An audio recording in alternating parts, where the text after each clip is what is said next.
Thank you for listening to my daddy's podcast. Please subscribe to our channel. Hey, don't let these tears fool you. It's all dog around this mug. I'm good.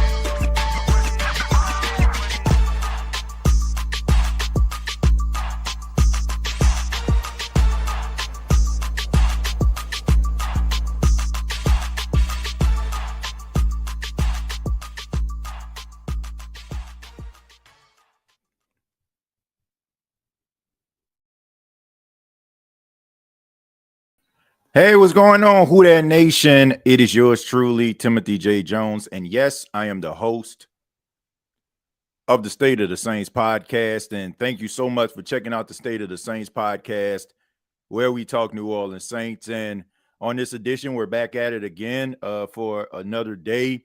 We're continuing our AFC Divisional Round watch along. Yesterday, we took a look at the Houston Texans and Kansas City Chiefs. And now we have this primetime matchup.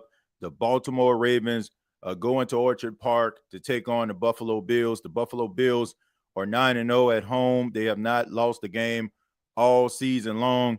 And this is a game that a lot of people have been anticipating. This is the team that is more than likely has a really strong chance to represent the AFC in the Super Bowl. I mean, it's one of those games where you got to be on the edge of your seat. This could easily have been an AFC championship game if the seedings kind of presented themselves in this way. But all in all, it's going to be a good football game, and I can't wait to watch. I'm pretty sure a lot of you saw the Philadelphia Eagles against the Los Angeles Rams game. Came down to the wire. The Rams had an opportunity to try to score. Jalen Carter gets the big-time sack on third down. And you have Matthew Stafford can't connect with Puka Nacua on that corner route to on fourth down. So that pretty much sealed the deal. But a lot of question marks coming about that game. One in particular is the health of Jalen Hurts. Jalen Hurts, he went down kind of awkwardly on one of those plays where he was taken down for a sack. And I noticed after they talked to him during the post game, he didn't really specify that he was going to play. He basically just said, I finished the game. So don't know exactly what that means. Him playing with a brace on, that's definitely not what you want to see.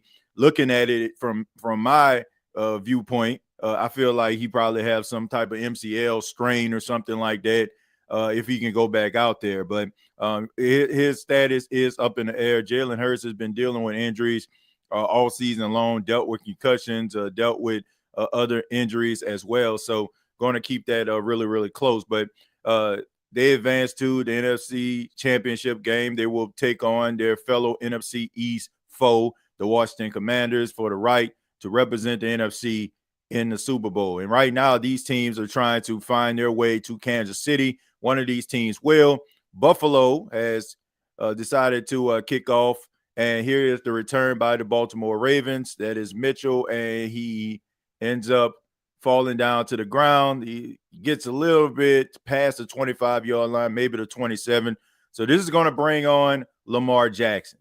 Lamar Jackson, two-time league MVP, a guy that probably could win the MVP again. And this game right here can pretty much solidify it.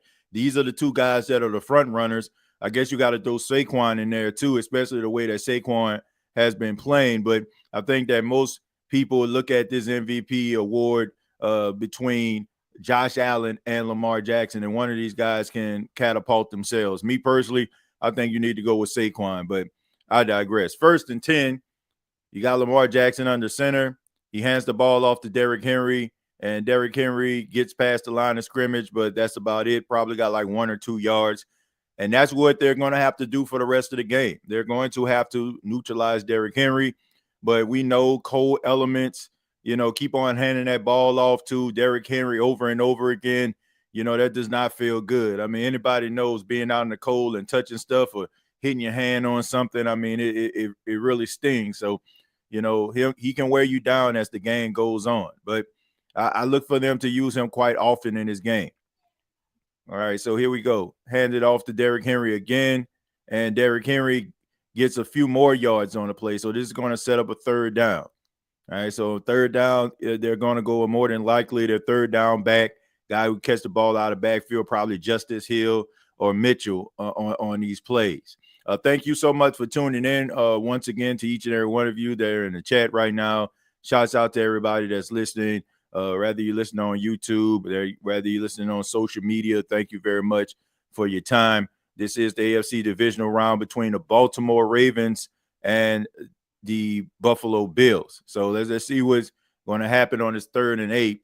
All right, Lamar Jackson, he's looking, got a lot of time. He tries to scramble, and more than likely he's going to get that 1st down. He stiff arms Johnson, but not before he gets the 1st down. So that's that element right there, right? You got a heavy dose of Derrick Henry on the first 2 downs. And then, of course, that was good coverage by the Buffalo Bills. But Lamar Jackson, him escaping the pocket, moving around, was able to manipulate the pocket a tad bit.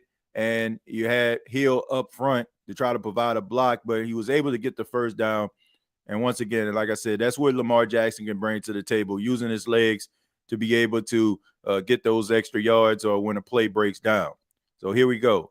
It's like a play action. Looked like a little bit of a messed up play. He tries to throw the ball, dump the ball off to Derrick Henry, and Derrick Henry drops it. Drops the pass, man. I mean, he was wide open, and who knows what would have happened if he would have caught that pass.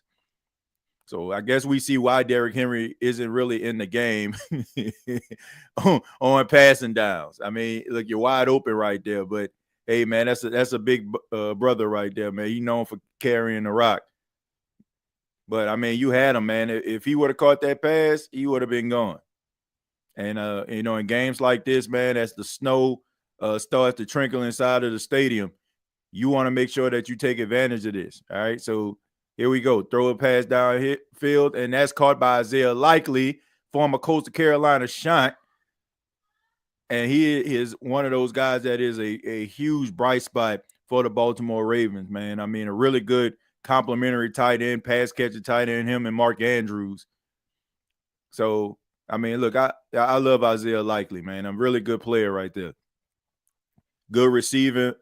You can, line him up, especially in red zone situations. Also, in the flat, he can make those catches and get those yards after the catch.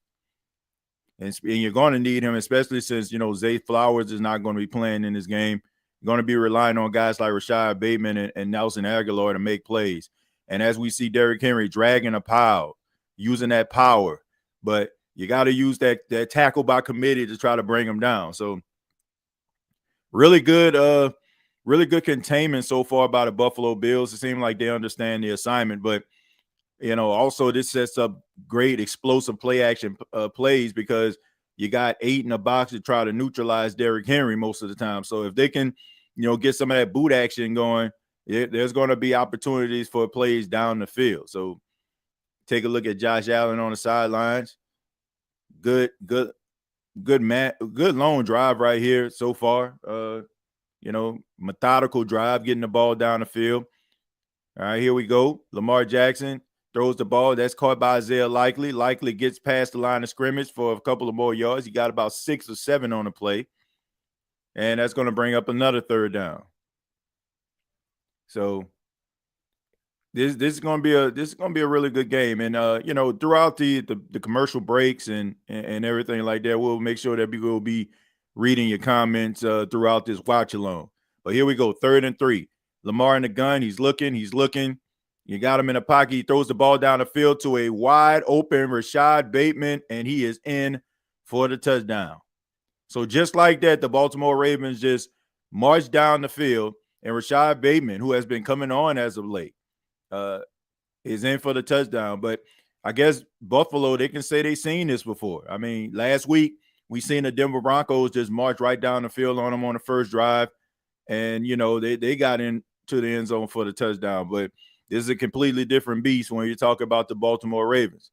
So here we go, Justin Tucker trying to provide the extra point. Justin Tucker has not been as automatic as he once was, and that's up, and he gets it through. So just like that, on their first drive of the game, Baltimore marches right down the field, and they get 7 points on the board. But like I said, this game is far from over, especially when you look at what Denver did last week. They marched down the field on that first drive, just like Baltimore did. So we'll see what Buffalo can do if they can possibly respond.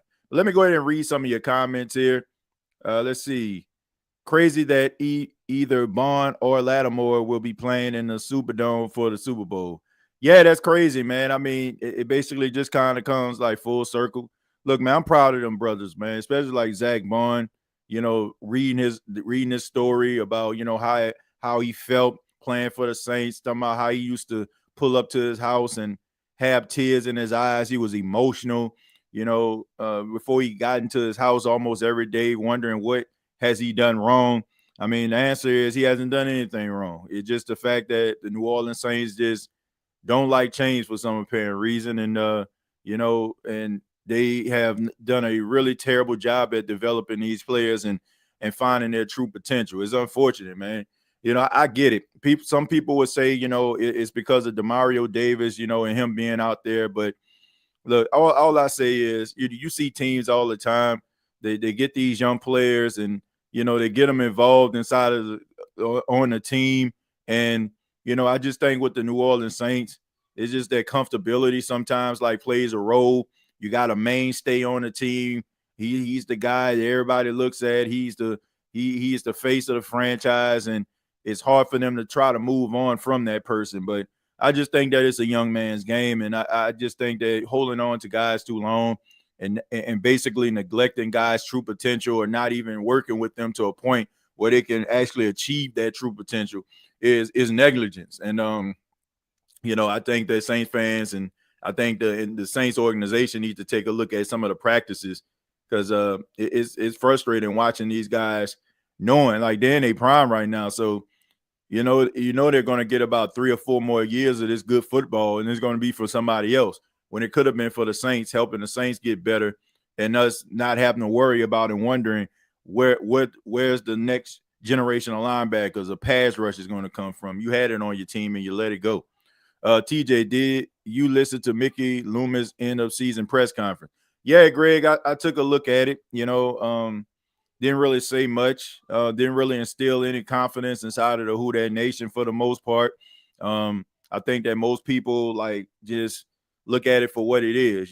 I mean, Mickey Loomis, I just don't know if he recognizes that things need to change and he just doesn't want to give people the satisfaction of feeling like he was wrong, even though everybody knows he was wrong, or it's just the fact that maybe he is that delusional. I don't know, but all I know is they're gonna have to do something completely different, and it's gonna start with the head coaching search. The Saints got their head coaching search going. We don't know exactly who they're gonna get. I mean, we know now they can actually interview Aaron Glenn in person, but I'll get into that a little bit later when we talk about the game from on Saturday night, Commanders versus the Detroit Lions. I'll get into that a little bit later, but you want to make sure you got the right guy in the building. But this 1st and 10, Josh Allen and the Buffalo Bills offense take the field for the very first time. And as we know, the offensive coordinator of the Buffalo Bills is Joe Brady, a guy who is a coaching candidate for the New Orleans Saints who got interviewed on Friday. So here we go. Josh Allen throws the ball down the field, and that is incomplete.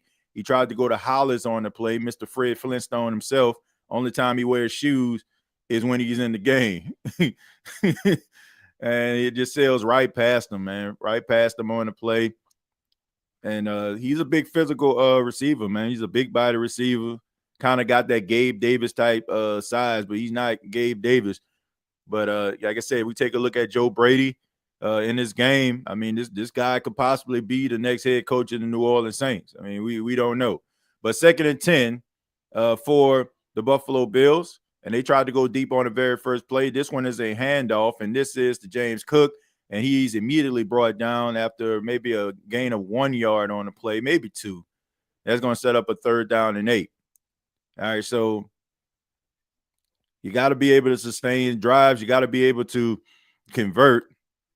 But like I said, the Buffalo Bills, really good team, really good sound defense, really good offense. I mean, Josh Allen definitely has taken strides forward in his career this season, cutting down on the interceptions. All right, so 3rd and 8 for the Buffalo Bills. Josh Allen in the gun. He got Shakur in motion. Shakur is down the field, and that is caught. So there you go right there. It's right away. Shakur gets down the field, man. He is definitely emerging as one of the best slot receivers in the game right now, man. You lose Stephon Diggs, you lose Gabe Davis, and he was starting to come along last season. Now he get a bigger workload, and right down the seam, he gets that. They hand the ball off to Ray Davis. Ray Davis gets up the field, or is that Davis, or is it Johnson? I got to take a look. All right, so I know that Davis, he got that concussion last week, and a lot of people think his status was in the air, so I believe that was Johnson on the run there. So I believe that you're probably going to get a little bit more workload from Johnson in this game outside of James Cook. So here we go, 2nd and 2 for the Buffalo Bills. So here we go.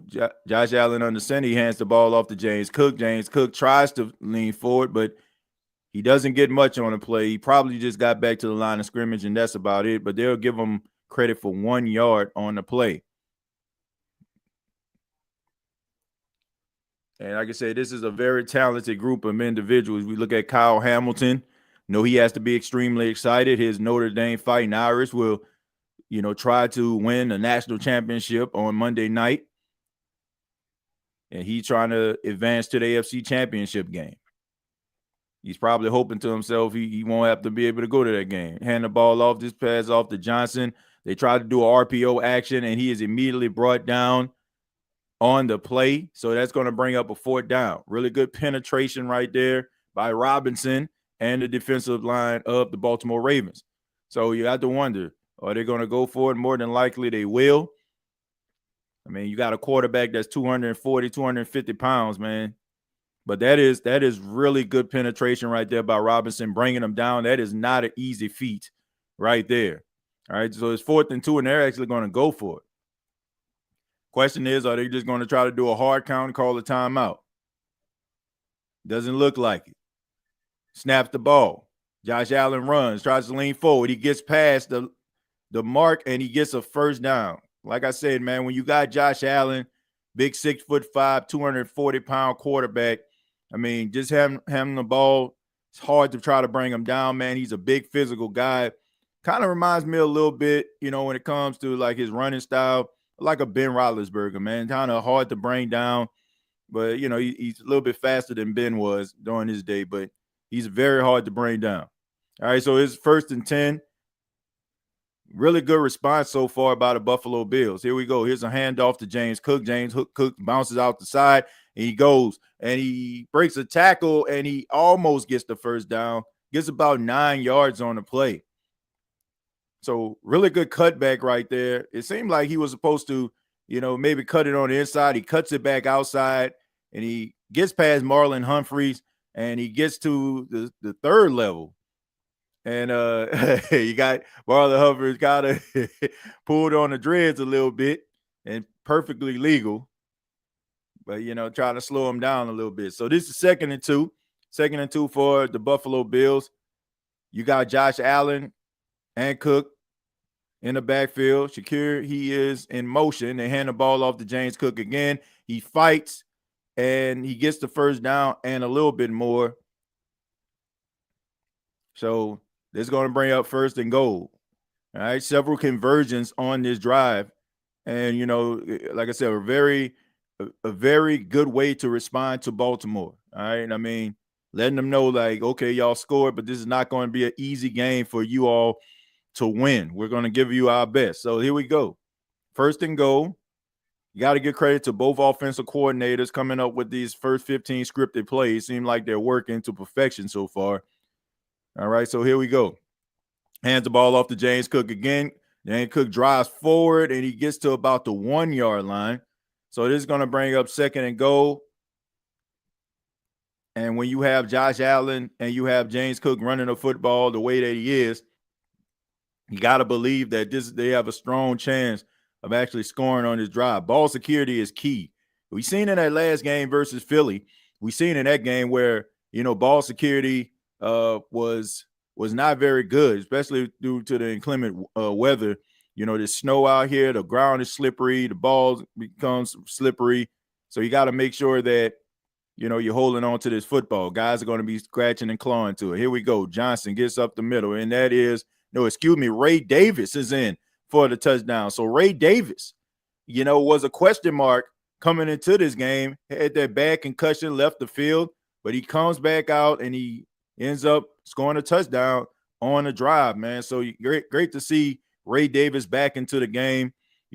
Definitely a good complimentary back to James Cook. I mean, he fights forward and he just gets through for the touchdown. So way to respond for the Buffalo Bills. And now you got your field goal kicker coming out here to try to tie this game up. All right, so here we go. Snap, placement, kick on the way, and it is good. So 7-7. I mean, just what the doctor ordered. A great response by the Buffalo Bills. Great response. And, this is exactly what we expect. Nobody expected for this game to be a blowout. Both teams seem like they're going to be bringing their A game. Buffalo definitely wants to get to the AFC Championship game, but so does the Baltimore Ravens. So good drive by Buffalo. Want to acknowledge some of the donations here. Want to give a special shout out to Josh. Thank you very much for the $2. Said my interest in the Super Bowl is gone. #Lions. Let's see. This next touchdown is for TJ. Said Josh Allen.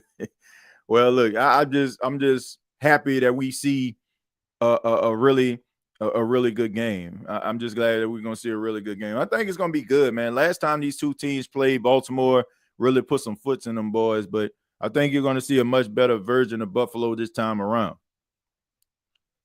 He said, I like your new background set. I wouldn't call it a new background set. I'm just actually just sitting on my couch, man. Normally I just sit in a chair on the opposite side of the room, but sitting on my couch, my TV is like right in front of me. So I decided to just go ahead for the next couple of episodes to sit in this area. Probably go back to my original spot when I'm doing other podcasts next week. Well, this week, I should say. Man, TJ, he needs to go.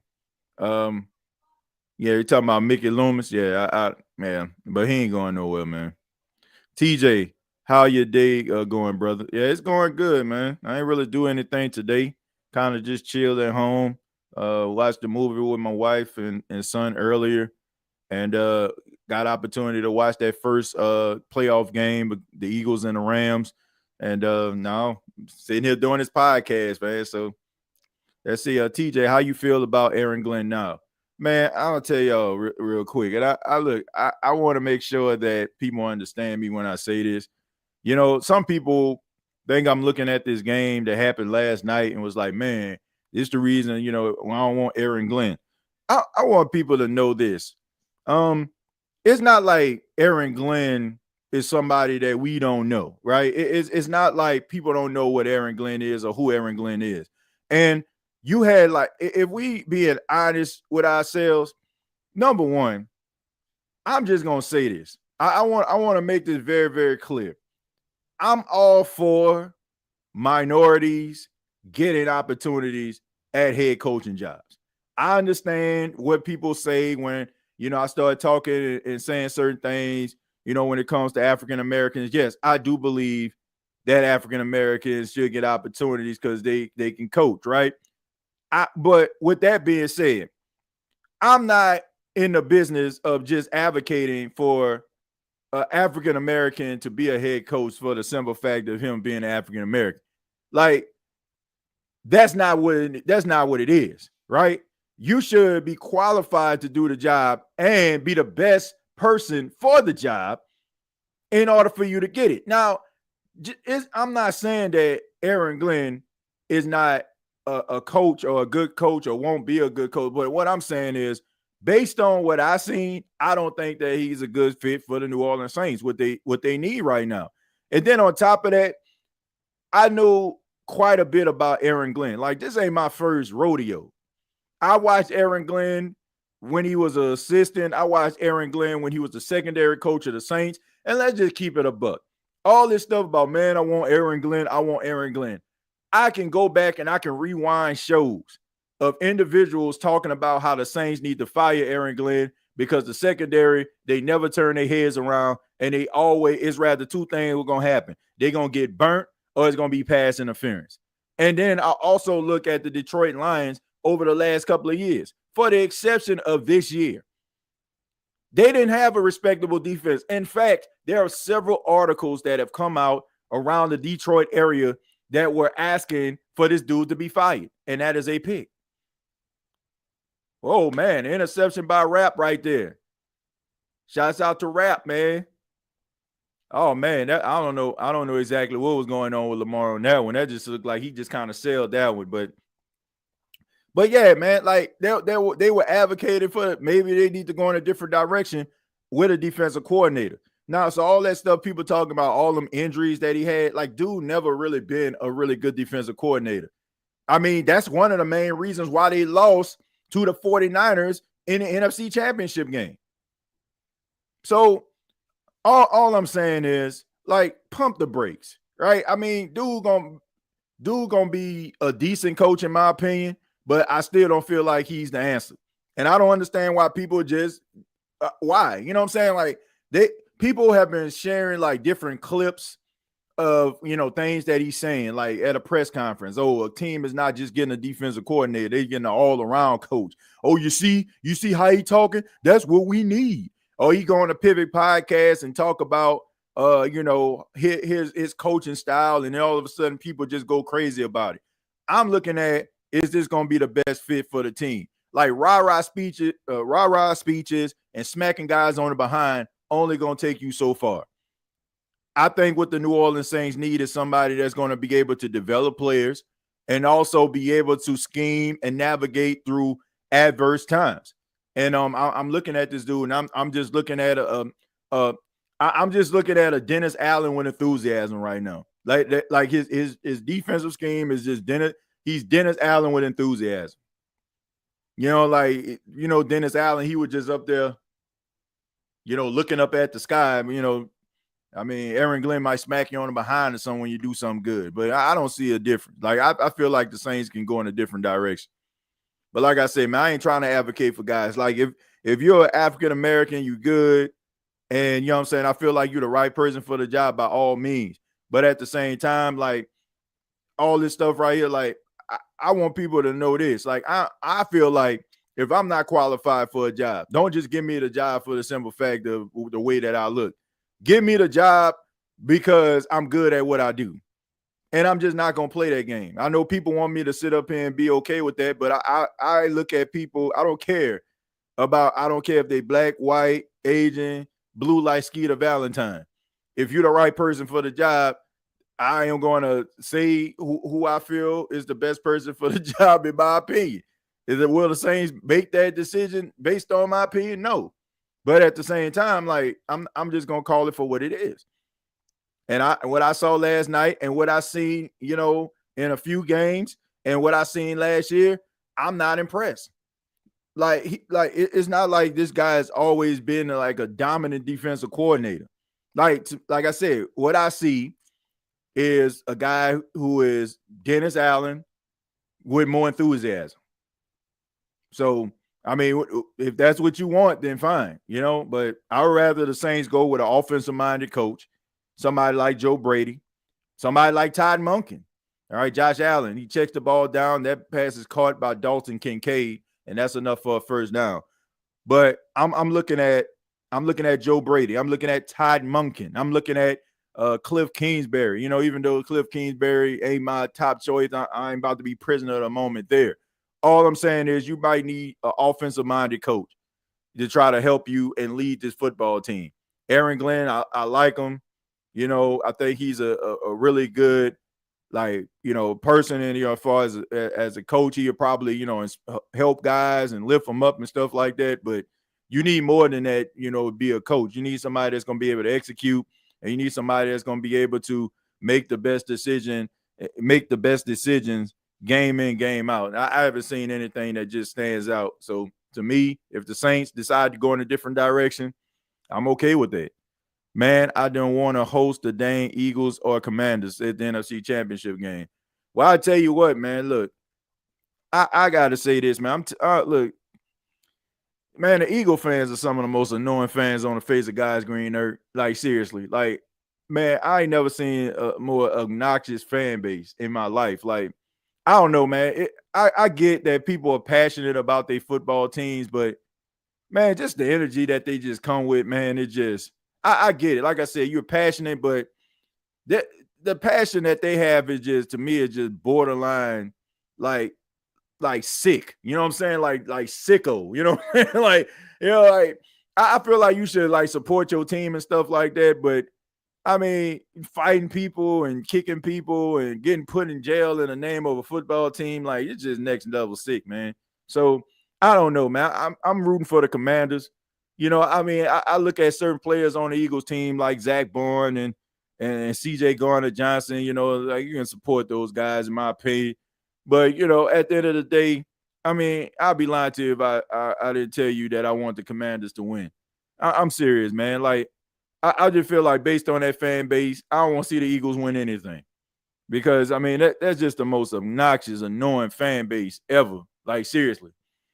Like, I get it, man. I get people are passionate about their team, but they just next level. They borderline insane when it comes to that team. Like, I mean, mad disrespectful. Like, I ain't never seen a more disrespectful fan base in my life. Like, standing outside stadiums and watching the opponents come in and yell and heckle at them and talk noise and yell epithets at them. Like, disgusting. Man, y'all need to quit acting like this TJ first time with me. He been around me a bunch of times now. Says the rodeo. Thank you very much for the 5. Say my first rodeo. It's all Philadelphia sports fans too, not just football. I mean, look, I gotta give a shout out to my boy Mike Fiji, man. I mean, I like, you know what I'm saying? I like my boy Mike. I mean, I think he's a passionate Philadelphia Eagles fan.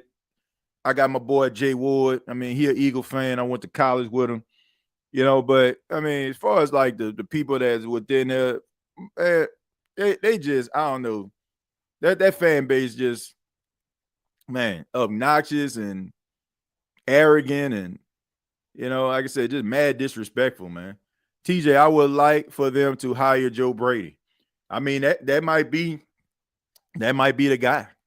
That might be the guy. Let's take a look at this 3rd and 17. Josh Allen in the gun.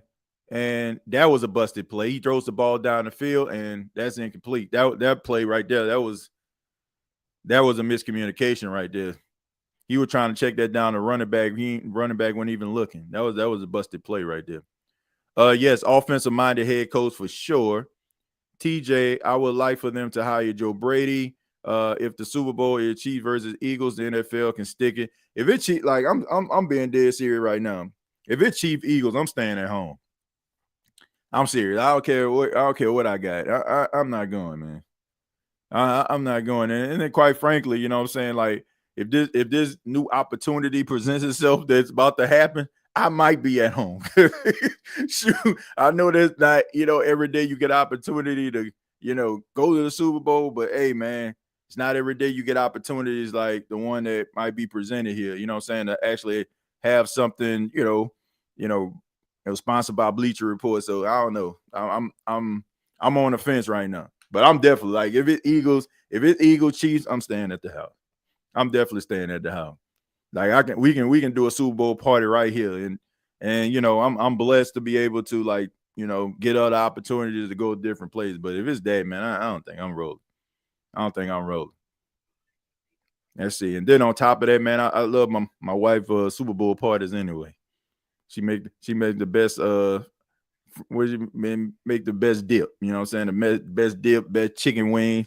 Boy, she put her heart and her soul into the Super Bowl, to that Super Bowl food, boy. Tell you. Let's see, it's all Philadelphia sports fans, not just football.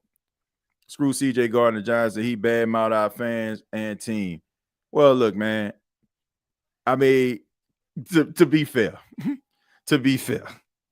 when this guy was with the New Orleans Saints, he was talking all that noise, man. Everybody rooted for him, right? You know, but then when he leaves and, you know, the energy is different. Oh, man, he talking about us. But you got to look at it from his standpoint. They didn't like his attitude and the way that he, you know, saying he presented himself and all that. And they end up like trading him away, right? But they basically traded him away because of his personality. But if you want to be honest and truthful, his energy and the way that he carried himself on his team, you know, when he wasn't out there, you can tell that there was a difference, you know, and you know, his personality kind of helped his team. I ain't got nothing against CJ Gardner-Johnson. I don't. I just feel like, how would you feel? You know what I'm saying? You giving your all, you busting your tail, team don't want to pay you, and then, you know what I'm saying, like they end up trading you because, you know, you're frustrated about the situation. And then on top of that, like I said, I mean, when he was kicking Falcon logos and, you know, getting into Tom Brady face, like we was all for him. And now he ain't on the team. And, you know, he basically called the Saints pretenders, which he was right. Like, let's not act like he was wrong. He was right. Shoot, they were pretenders. You know, I ain't got no problem with him, man. I just feel like it's that old saying, ain't no fun when a rabbit got the gun. When he was on our team, he was one of our favorite players. When he's not, you know, but I ain't got nothing against him. I can understand. They didn't want to pay that man, and they wanted to sit up there and lobby for Dennis Allen. They wanted everybody to be like them quiet boys. But I just think that's the energy that the Saints has been missing, to be honest with you. You know, they ain't got no dogs on the team. Where the dogs at? Who a dog on this football team? Seriously, who a dog on this football team? Who is the guy that's going to be rebellious, the goon, if you will? You ain't got none, right? Because you just scrub the team of everything that, you know, that resembles anything with a dog-like mentality, anybody that's going to bite back, anybody that has like their own little personality, stay in their own little lane, but ball out. You don't got that no more. Now you got the Boy Scouts of America for the most part. So that's not going to move the needle at times, man. Sometimes you need them dogs to step up. Saints versus Chiefs next year, TJ Super Bowl. I hope so, but I wouldn't. I want to keep my fingers crossed for that one. I just want to see them win some games. How about beating somebody with a winning record? Honestly, I like CJ better than Jenkins. Yeah, what kind of shoes you rock, TJ? I started wearing Brooks a month ago, man. I love these shoes. More comfortable. Ghost Max too. Man, as a matter of fact, let me see if I could actually let me go ahead and turn it, rotate that. You see that? You know, my shoes right there. Yeah, man. Like, shoot, I wear like different types of shoes, man. If they like, if they comfortable and they look good, you know what I'm saying, I wear them. Let me see if I can pull.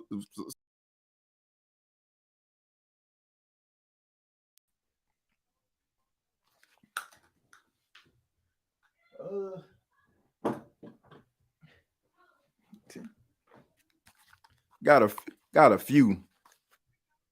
I don't know, man. Got a few. These are my favorite pair right here, right now. These are Jason Tatum's that just recently came out. I like these right here, man. Like nice, comfortable shoes right here. When I'm just chilling around the crib, you know what I'm saying? I wear like these little Adidas, kind of croc like Adidas. These are the most recent shoes that I got not too long ago. These are, I'm doing box reveal. These are some Zions I recently got not too long ago. So little something little different, you know what I'm saying? But I just recently just started like collecting shoes again. Cause I mean, I went a long time like not buying any shoes. And like, you know, I just started like, man, we were just trying to change up the wardrobe a little bit. So I just recently like started buying shoes again. Now, I used to like being into it, but I'm gonna be honest. Like, when I was in New Orleans, like during Katrina, like I used to have like this crazy collection of hats. Like, I used to always like go to the store. Like, I used to go to the Athlete's Foot and used to buy hats like every time I got paid. And you say I might get hurt in them Zions. Nah, but I used to collect this hat, man. I had like over like 50 hats. And it was like the worst decision I ever made, man. When my mom, like, told me, it was like, okay, we about to evacuate, we gonna go to Mississippi, and they got a hurricane coming. And you know how it is, man. We was growing up in New Orleans, like, you used to always have these tropical depressions, and you're like, oh man, I'll be back. I'll be back next week. You know what I'm saying? I ain't gonna take this, that, and the third. So I just basically left all my hats and everything like that. And of course, Hurricane Katrina, happened. And it's just one of those situations where, you just kind of lose your passion for it. I mean, all my shoes, like all my hats got lost, you know what I'm saying? And I just never picked up that passion again. But like I said, I recently, like, since I had to change out my wardrobe, because I haven't really bought shoes and stuff like that in a very long time, I just decided to do that. So let's see, St. Brown at the crib with us. Yeah, man. Like, homeboy was talking mad, like, greasy, man. He was talking mad greasy. Mad greasy. Like, them boys were about to run the table. I mean, I hurt for the Detroit Lions fans. Like, that season was too good for them to just get bounced out like that. But knowing that it happened to him, like, I can live with it. Like I said, man, dude was just up here just acting mad disrespectful. Justice Hill is toting that rock, boy. That's how you run, man. Big, strong run right there. 1st and 10. All right. Second quarter just started, and the game is still tied at 7 apiece. So I thought I was bad with 6 pair. You obsessed? Nah, I'm not obsessed with shoes, man. I mean, a lot of these shoes, like, I've had accumulated over the course of time, but I wouldn't say I'm obsessed with with shoes. I don't think I'm that bad, especially like like I said, I've had like a lot of shoes, that I've had for a very long time and just ain't switched them out, and then you got wear and tear on them on the course of time. Lamar Jackson gets out, scrambles, and that's dangerous right there, man. Lamar got to slide, man. You got to slide. I get what you're doing. You're trying to bring some type of passion to the team, but you got to slide. He dove head first into that. You don't want to do that. Those defenders are going to, any opportunity you give them to take a shot at you, but that pocket is about as clean as day. That's good coverage right there. But you don't bring Lamar on the ground with that first tackle, man. That's a wrap.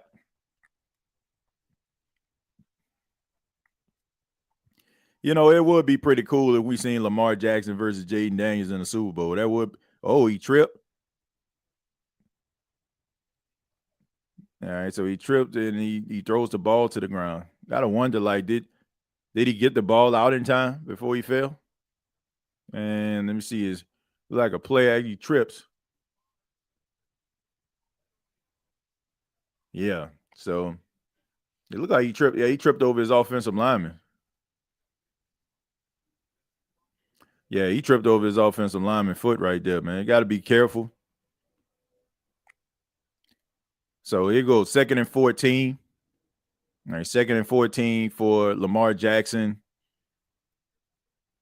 and the Baltimore Ravens. So here we go. Oh, man, that was a dangerous pass right there. That was a very dangerous pass. He was able to complete it, but you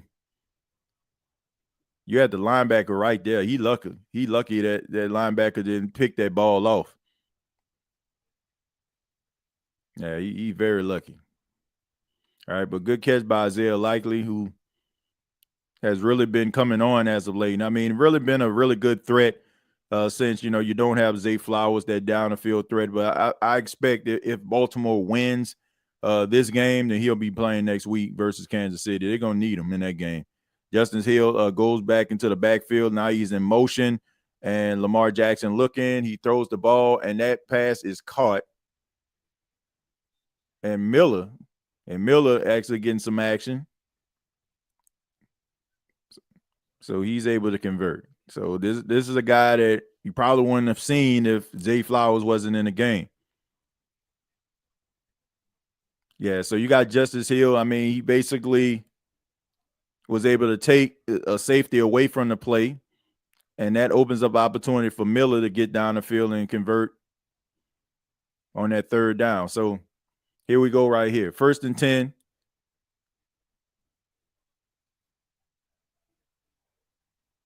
And the play action. He tries to throw the ball, and that pass is incomplete. Intended for Mark Andrews. Just dropped the pass.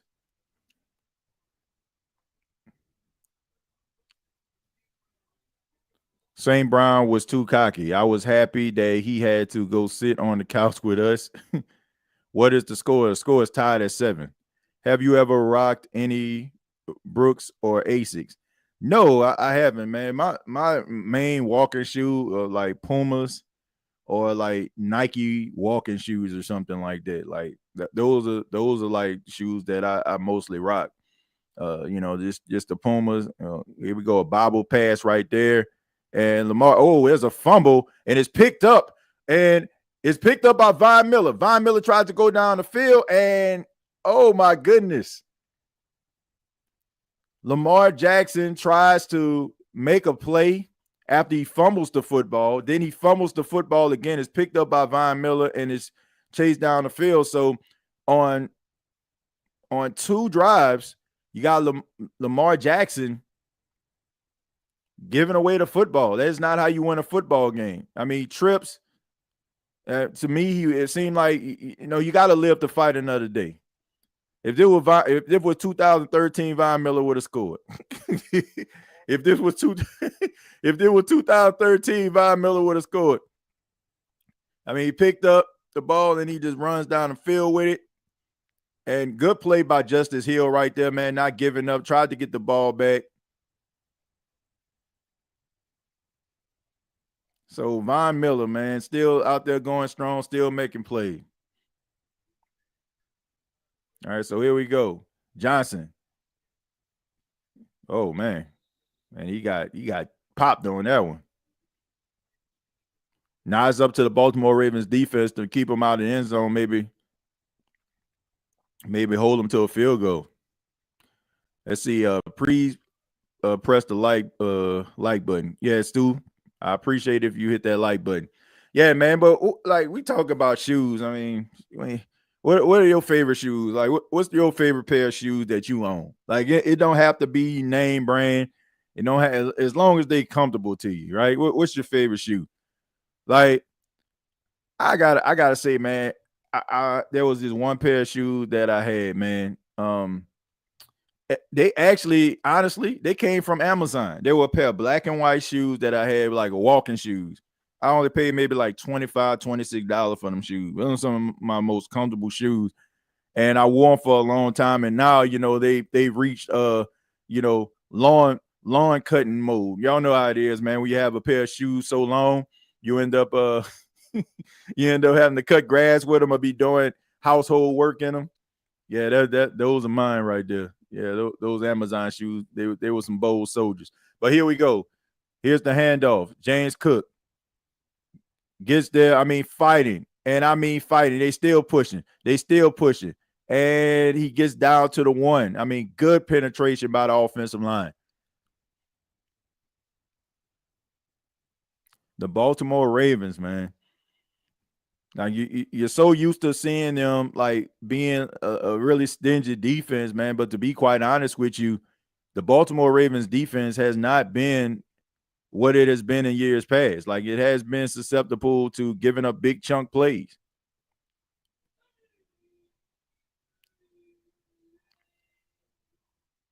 So here we go. On a 1st and goal, he's asking for them to pump up the clock, and he doesn't. Here's the quarterback sneak with Josh Allen, and he is in for the touchdown. So the Buffalo Bills take the lead with Josh Allen on a 1-yard sneak right there off the fumble from Lamar Jackson.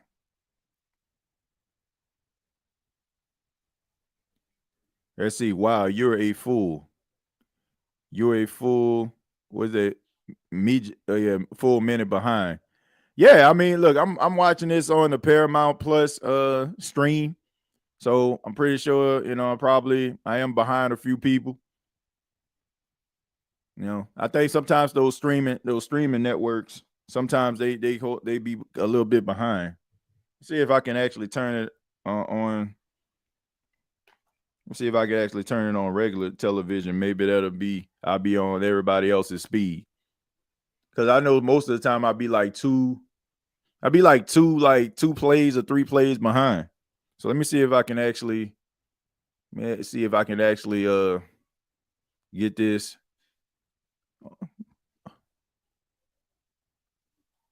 on regular television. Let me make sure I can do that.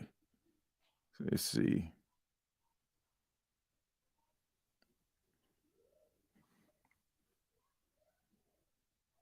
Yeah, I'm gonna try to see if this actually works. Let's see if maybe I can be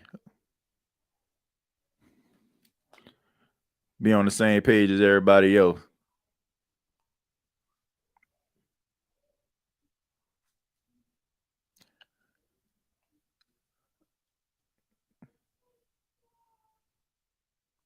Oh, so I guess I just go back to Paramount. I go back to the Paramount app. It's still on basically still behind. I don't know. See, TJ, I'm rooting for the Bills.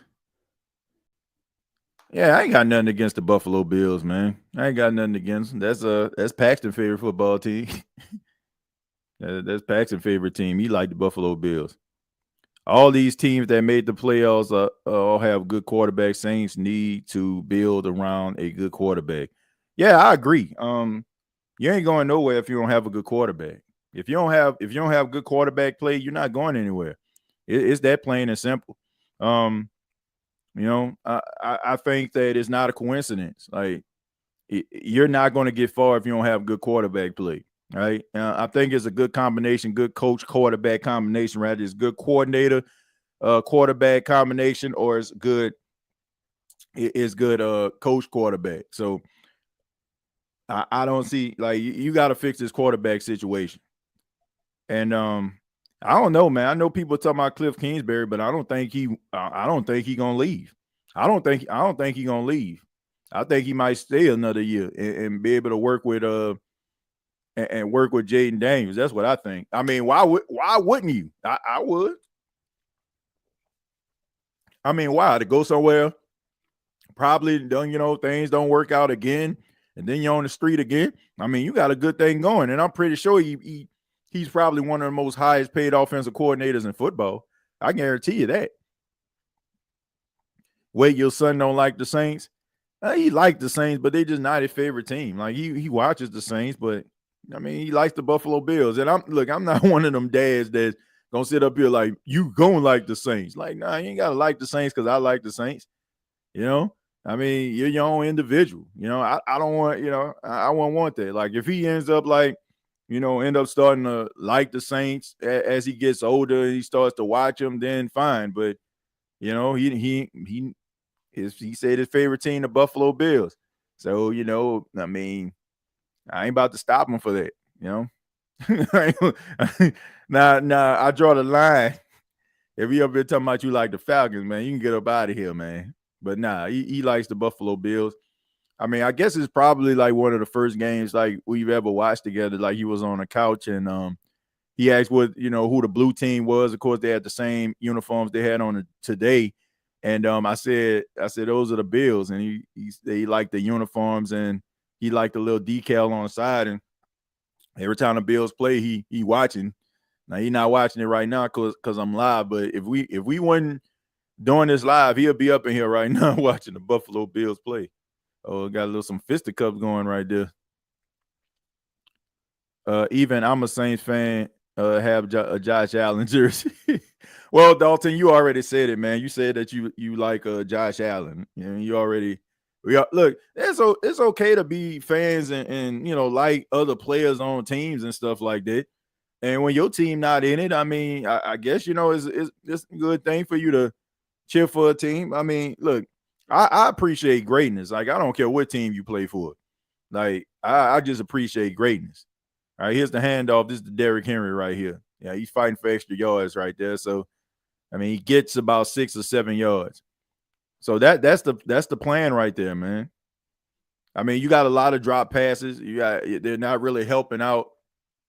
They're not really helping out Lamar, but Lamar also is not making some of the best decisions right there. I mean, even on that fumble, I mean, you just got to fall on it, man. I mean, you reestablish, possession and just fall on the ground. Like, I get it, man. You super elusive, but sometimes you got to live to fight another day, man. All right, so here we go. It's this 2nd and 4.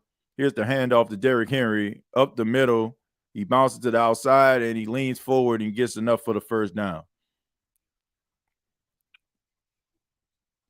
Let's see. The Bills and Ravens are my unofficial teams. Not a fan of them, but I love watching Lamar and Allen. Yeah, I mean, there's a lot of teams in the NFL I like watching. Like, I like watching Detroit play. Of course, I think everybody like watching the Commanders play now. I mean, for the most part, watching Saquon Barkley play, I mean, that's tolerable. I just can't stand the Eagles, man. I won't say I can't stand them. I mean, they fan base just make you just not like the team or want the team to be successful. But I can tell you who's sick right now. I can tell you who's sick. You know who's sick right now? The Dallas Cowboys. The Dallas Cowboys got to be sick. The Dallas Cowboys, they had Dan Quinn as their defensive coordinator, right? So I'm pretty sure like he was kind of waiting around trying to see what they're going to do with Mike McCarthy, right?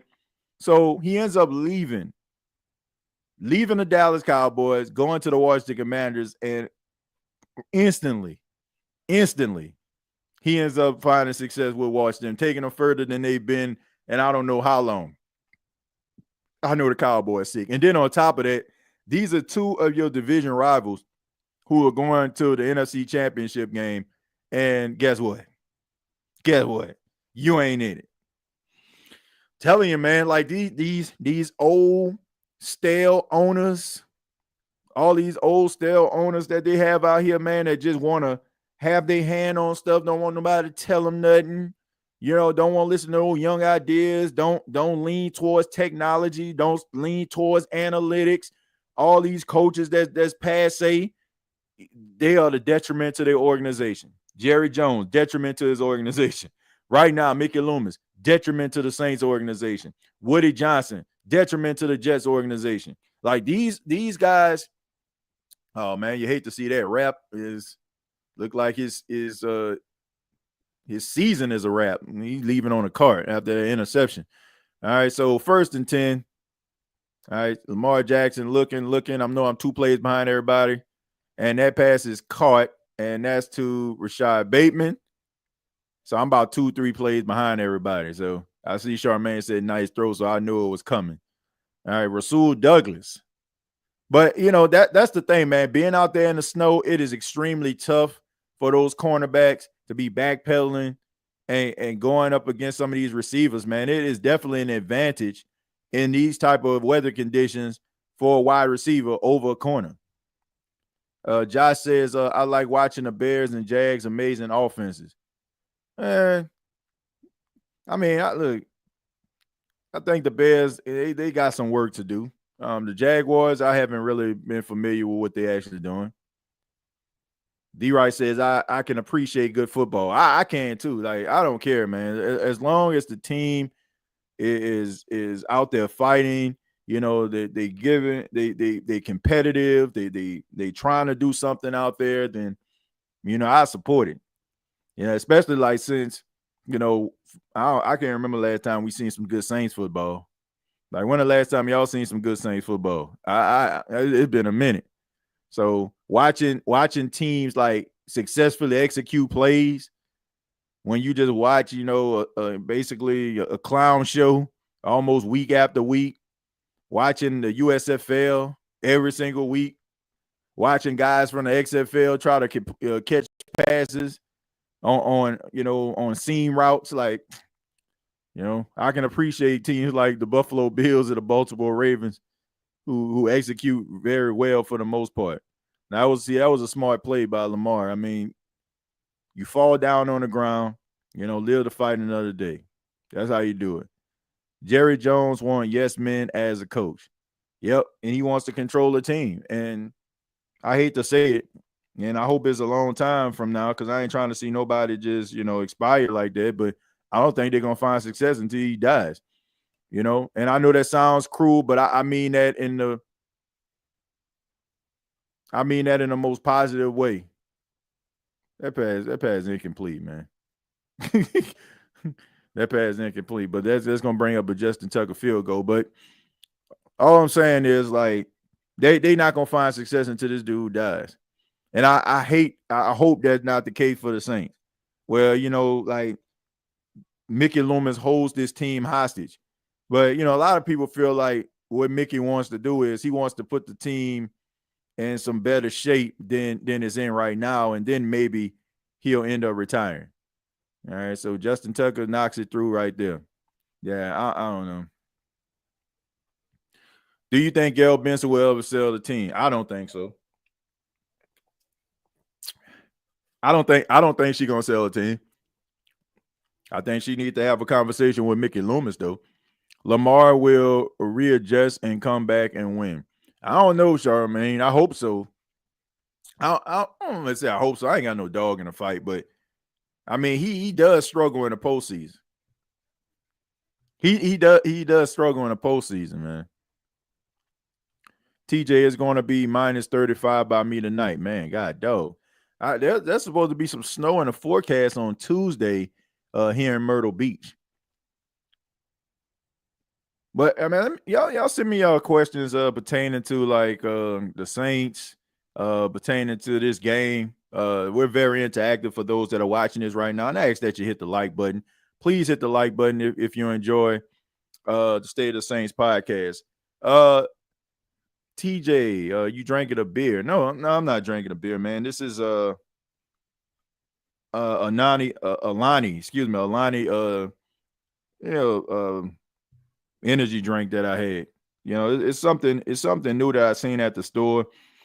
It kind of helps like with metabolism and stuff like that. Normally I have those occasionally like when I work out and stuff like that. Like some of these energy drinks that they make now are mostly like kind of helping out like when you exercise and stuff like that, help you to burn calories versus like some of these other Monster energy drinks and stuff like that just give you this false energy and then you just crash and burn. But mostly like I'll try like a Celsius or a Lonnie, when I'm working out or something that just kind of give you a little pick me up, but not just gonna have you crashing. So yeah, this is something I'm actually trying. This is a juicy peach energy drink. So it's something that I actually I saw, and it is also vegan, man. So something that's organic. Okay. Let's see, TJ, what you said is true. The game can pass you by, like the drop back quarterback thing of the past. Yeah, I mean, you can have a drop back quarterback, but I get what you're saying, D, right? You want a drop back quarterback, but you also want a quarterback that has the ability to run. And you got to be able to scramble.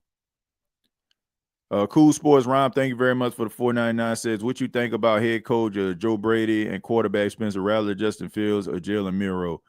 I'm gonna say this: not in favor of signing another quarterback like a Justin Fields or Jalen Miro. I feel like this, man. I'm trying to go into the season, and I'm getting rid of Derek Carr. I'm moving on from that. And I'm going to see what Spencer Rattler have, man. I feel like we need to get out of this situation. We need to get out of this situation where we're trying to look at this thing and trying to get an easy fix here. It's rather you have it or you don't, and I just think that it's time for the New Orleans Saints to like pick their next franchise quarterback. Like, we got to stop like, okay, man, looking at what other teams, old scrapyard quarterbacks. And look, Justin Fields, he played pretty well early in the season for the Pittsburgh Steelers. I will give him that. But I just feel like you want somebody that you are trying to train and develop as your guy. I'm looking at James Cook get up the field there, gets about 8 or 9 yards on the play. You want to get somebody that's your guy, right? Like somebody that you could develop, somebody that you can actually have a coach quarterback combination and go through the motions. Like I don't want to keep on digging in the crates. I don't want to keep on having to sign a quarterback off another team. Like you ain't finding much success like that. Like you had a couple instances where, Matthew Stafford, he leaves, Detroit, he goes to Los Angeles for the Rams. But I mean, that was a trade, like you ain't really seeing too many free agents like go on a team, get signed as a quarterback, and the next thing you know, the team just everything that you needed to be. That's the reason why we praise and acknowledge, man, Ray Davis is toting that rock. That's the reason why we praise Drew Brees so much. I mean, Jermaine said the same thing. I ain't even look at the screen. I ain't even look. That man was toting that rock. My sentiments exactly. But like I said, that's the reason why we celebrate Drew Brees so much. Like we celebrate him, and because he was the greatest free agent ever, in my opinion. I think Drew Brees was the greatest free agent in the history of the NFL. But you don't really see too many quarterbacks go leave a team, sign with another one, and then all of a sudden, like this team going to multiple Super Bowls. Like it ain't happening like that. You got a Brady, that'll happen from time to time, like even with Stafford, like he gets traded first year, Rams go to the Super Bowl. But I think that the Saints need to find their Jaden Daniels. They need to find their CJ Stroud, like rather it's in Spencer Rattler with some better coaching, or you're bad in 2025 and then you pick it in the top 2, top 3 in 2026, and you can be able to draft a quarterback of the future. But I just think that keep on signing all of these backup quarterbacks, all of these guys who got dumped by their previous stops. I just don't feel that, that you need to keep on doing this. You need to embrace the suck. I mean, I've said that on several episodes of the State of the Saints podcast. You need to embrace the suck. Like if you stink, just stink and find ways to make yourself better. But stop lying to yourself saying, oh man, all we got to do is just fix this and fix that. Like you need to develop these players. You need to draft better. And like, you're drafting good players. Like I think we have to give them credit for that. Like Zach Bond, CJ Garner-Johnson, Caden Ellis, Trey Hendrickson, Alex Anzalone, like these are good football players for other teams. So you have to believe, like with some better development, if they would have stayed on the team, then the Saints would have been in much better condition because you got yourself the next generation of stars and possible cornerstone players. But all I'm saying is, like, you got to find coaches that's going to develop these players. Find these draft picks just like you've been doing and allow these coaching staff to allow these individuals, these players, to live up to their true potential. Like find coaches that's going to be able to develop players. Like this arrogance that you try to rock with, like, oh, y'all know everything. Like it has been terrible. Like they have done a sorry job at developing players. And you have to look at the coaches in that regard. Like I think that maybe players like Peyton Turner, players like Isaiah Foskey, we just got to kind of pump the brakes on because maybe these guys are pretty talented, but the problem is you don't have the coaches to develop them. And we all heard the article from Cam Jordan talking about how their defensive line coach, Ty Grantham, wasn't really putting emphasis on technique and all that kind of stuff. Like he wasn't really teaching that stuff, right? It was more like, assignment-based stuff, right? And it wasn't in the best interest of their defensive line. So to me, I think they need to go with a different defensive coordinator. I think they need to go with a guy that can, do some different things, make some exotic blitzes, show guys strengths instead of, just basically have these dudes that's out here just being role players. That's the biggest issue to me. 2nd and 1. Here's the handoff to James Cook. He gets up the middle, and that's enough for a first down. Saints choose older players over younger players, and they pay for it. Yeah, and that's the thing. Like, they got this buddy, we forever indebted to you type mentality, right? Football football is a business. We know this, right? It's a business. Like you can't look at guys from an emotional standpoint. They're good human beings. They're great human beings. Like we know what Demario Davis does in the community, Cam Jordan does in the community, what several other players do in a community, but it's not about being a good person and what you're actually doing. It's about your contributions on the field. It's about making sure that you have the best players on the field, that you're developing your young talent to take the place of your veteran talent. And I just think that sometimes the New Orleans Saints don't make the best decisions because they're looking at guys from a salary perspective. Oh, we signed this guy to all this money right here, so we're going to just try to make them work. I don't want to see this guy that's probably getting paid $500,000 go out here, who probably is the best choice at the time, but I'm paying this guy all this money to sit on a bench. You can't work like that, man. It should be the best players should be able to play, and you definitely should be developing your players, not, have them, sitting on the sidelines and barely getting snaps, like holding these guys back because you got so much money invested in a certain player. Like, I feel like that has been a detriment. And you got guys like Zach Bourne who was standing on the sidelines and just, putting them on the field like, oh, you want to be on the field? Guess what? You can be on special teams, and willing to put a guy like that on special teams and would hold his growth because you too busy trying to make somebody else work at another position because he getting paid $5 million or something. Like, you basically setting your team back, and you ain't winning nothing like that. It should be the best players should be able to win. And honestly, you should be developing your players in each and every year. Like, you should see that young bull that you drafted, that, maybe in the second or the third round, even the first round, you should see development to, and you should see them be able to make progress year after year. And you should see them basically nipping at the heels of that seasoned veteran that's ahead of them. And if it's not, then you have to ask yourself, why isn't this the case? Probably because you're not giving them opportunities to step it up. You're too busy focusing on this guy over here. And like I said, the young guy that with the potential is paying the price. So they got to figure it out, man. It was good seeing Teddy Bridgewater, even for 2 plays last night, dude living his best life. And he was in the game on a scoring drive, right? So let's see. What's your thoughts about Aaron Glenn, or still favorite to our head coach in next season, TJ? Do you remember the song Surrender by Cut Close in 1995? If he helps with offense and defense for real. Man, look, I told y'all, if based on what I see and based on what's going on, I just think that people like fell in love with Aaron Glenn because of some sound bites. Like, seriously, like what? Like, I'm being dead serious. Back in 2018, 2019, you like I can go back into the archives and play y'all games where the Saints defense and they secondary was getting roasted and toasted, and people were talking about getting rid of Aaron Glenn. Oh, they never turn their heads around. They never get turnovers. They're like, it was a long line of this, right? He leaves, he becomes the defensive coordinator of the Detroit Lions for like 4 seasons, right?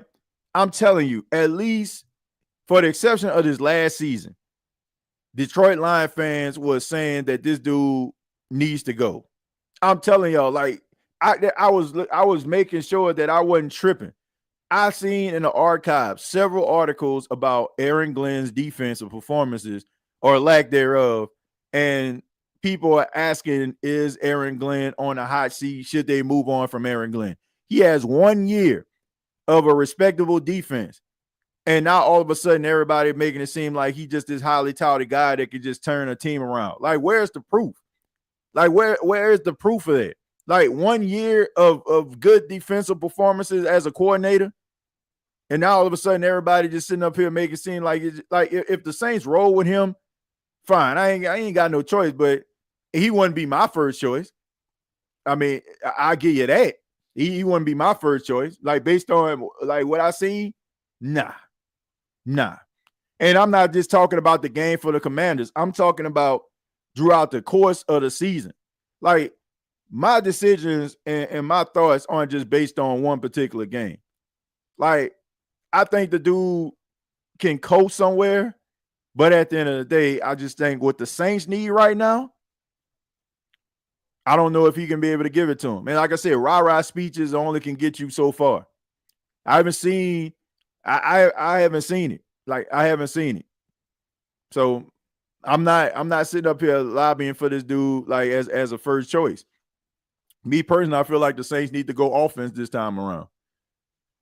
Who do you think the coach will be? Do you want Rizzy or over AG?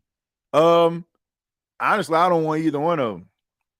I appreciate Rizzy and his contributions and what he did. I feel like Rizzy's intensity, Rizzy's personality was needed because it was the complete opposite of what Dennis Allen was. And I think that it's something that the fans needed. I think it's something that the players needed. But nah, he wouldn't be my first choice because if you look at some of those games, I mean, it seemed like he was just out-coached in those games. He was out-coached. Like, you look at that Green Bay Packer game.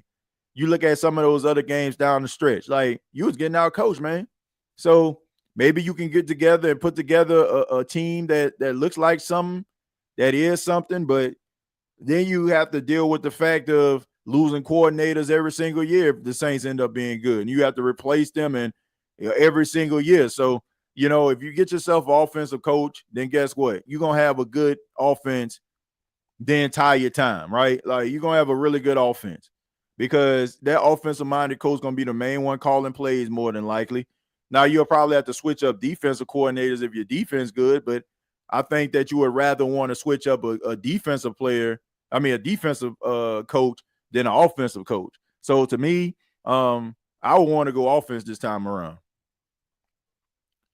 Yep, Joe Brady or Cliff Kingsbury to me. Yeah, I don't think you need a defensive coach. I mean, we already know more than likely you have Ben Johnson. Ben Johnson going to be coaching the Raiders. I really feel like Aaron Glenn probably going to be coaching the Jets. And the Saints are probably going to end up getting rather Joe Brady or Mike McCarthy.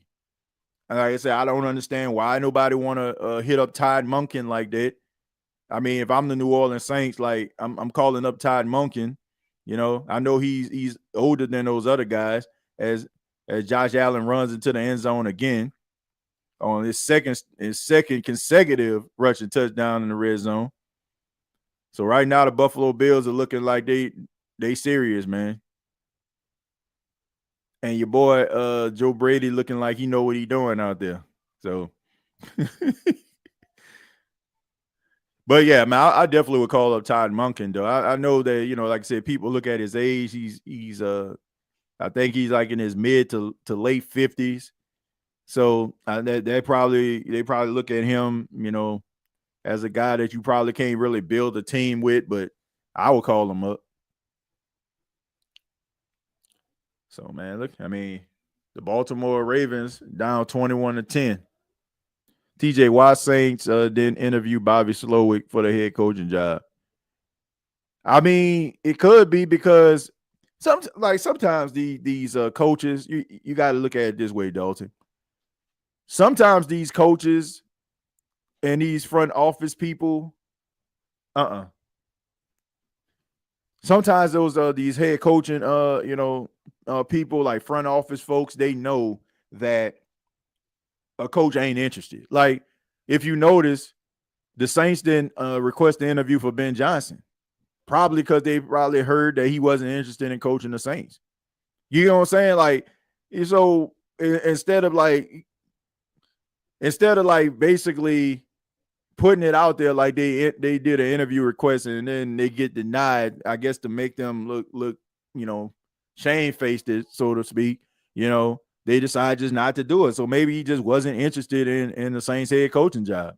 I mean, it is possible that, these guys aren't interested. So that could be it. I'm with Gruden or Brady as next head coach.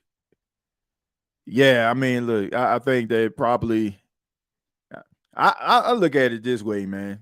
I think that Joe Brady is at the top of the list. I also think that Aaron Glenn is at the top of the list, but I just think that based on what the Saints actually need and the performances that he's putting towards in Buffalo right now, I think that people are he's going to be an attractive head coach. But here's the good thing. I feel like I really honestly feel like if Joe Brady ends up becoming a head coach of the Saints, you're probably not going to see Derek Carr. You're probably not going to see him next year. I can see Joe Brady rolling with Spencer Rattler and trying to put the offense around him and trying to do some amazing things with Spencer Rattler over Derek Carr. That's what I can see. Any smart offensive-minded head coach will know Carr ain't it. That's what I'm saying. Like, I feel like, because here's the thing, with Joe Brady, the Saints are going to be patient, right? So they're going to allow him to like fix the team and make it the way that he wants to make it. They're going to give him some time in order for him to do it. If the Saints end up getting somebody like John Gruden, if they end up getting somebody like Mike McCarthy as the head coach, then I honestly feel like you're probably going to see Derek Carr come back, because it seemed like the Saints would probably end up hiring those guys because they want that particular coach to use what they have already and trying to make it look formidable for a couple of years until they get themselves out of this salary cap situation. Hey, TJ, do you think that Rattler will work with Drew Brees in the offseason? I don't know. He might. I seen some video of him working out, and it seemed like he was working out with anybody in particular. So I'm pretty sure he will, man. I'm pretty sure he'll probably work out with a couple coaches, or maybe some of those quarterback coaches that are synonymous with working with star quarterbacks, in the league. So probably hook up with one of them. They'll get somebody who is desperate for a head coaching job, who would want to come to the dumpster fire that is the Saints. I think a lot of people want a head coaching opportunity. I don't want to say nobody will want to come here. I think the Saints have some appealing qualities. Like, look, some people like the fact that the Saints will be patient with them. Some coaches might like the fact that they can build something from the ground up. I mean, it's a bad situation, to be in, with your first stop. But I think with the patience of this organization and how things are structured, I think that everybody should have a level of understanding that Rome wasn't built in a day. So all I'm asking for is, like, if the Saints don't go with a polished coach, for these Saints fans just to have some patience. That's all I want. Like, I'm not evaluating any brand new coach. If they get a coach that this is his first time being a head coach, I am not looking at 2025 and evaluating them based on that, because this team is basically in shambles, and a head coach is going to have to figure it out. So I think that Saints fans are going to have to be patient. And my biggest issue is they're not. And I don't want to see them, I don't want to see people rocking, fire this guy, fire that guy, when we know the main reason why that guy isn't successful is because this team is terrible. It's not like a Dennis Allen situation. Dennis Allen was in a good situation, and he made it bad. He made it worse, right? The Saints, they make the playoffs on Sean Payton's way out, but they still were in a position to be formidable and competitive in the South. And he turned that into an absolute joke. Like, this team is much worse than they were, before he got here. Like they're terrible. They're terrible. And, guys, dispositions aren't good. They ain't happy. And, some of the practices that he had and done as the head coach were terrible. They were terrible. Like, this is what I feel like the Saints need.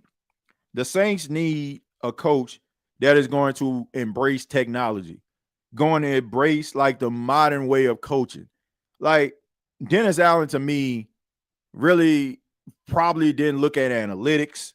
He probably didn't look at, like, oh man, this guy, look how many, yards he ran this week in practice. Look how much, I think we need to sit him down. You know, this can be an injury risk. He wasn't paying no attention to that type of stuff to me. He probably like was listening to it, but he didn't allow those type of things to play a role in maybe I need to sit Alvin.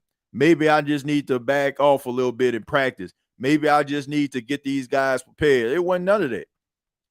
Like he said on countless occasions how he just wasn't technically savvy, and that's okay. I get it. Some guys, you know, grew up in an era they ain't on social media and all that kind of stuff. But I think you need to have a level of understanding for that. Like you can't be too cool for school, too old school and set in your ways to a point where you can't adapt to the times. So I think the Saints need somebody that's going to be able to appreciate analytics and appreciate modern technology, because modern technology is helping a lot of these players stay healthy, and it's allowing some of these players to be playing well into January, as we see right now. I mean, we see guys like Saquon seem like they're getting stronger as the year goes on. I mean, some of these teams are relatively healthy. So you got to be able to pay attention and understand that stuff. Sean Payton left a competent roster of newbies and vets. Yep, and he couldn't do anything with it. Dennis Allen. Big facts, TJ, next head coach will need at least 3 to 4 years to clean up. I don't want to say 3 or 4, but he definitely going to need at least 2 years. Like, I feel like next year, like if he becomes the head coach, I would look at that like a red shirt year. You know what I'm saying? Like, don't evaluate him on like such a huge curve.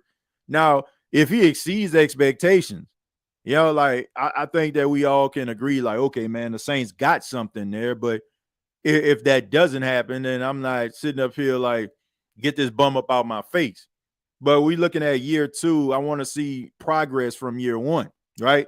If you're not a good team in his first year, I at least want to see something that I didn't see in the first year. Like, let's just say if you had issues beating teams that were super competitive, like I would like to see you at least beat 2 of those teams. I think that the Saints do have one thing that's actually going for them. The fact that they finished last in the division, they get a last place schedule.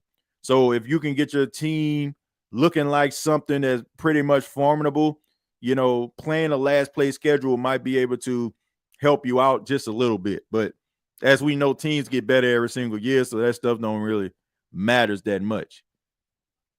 I bet DA didn't cut up film either.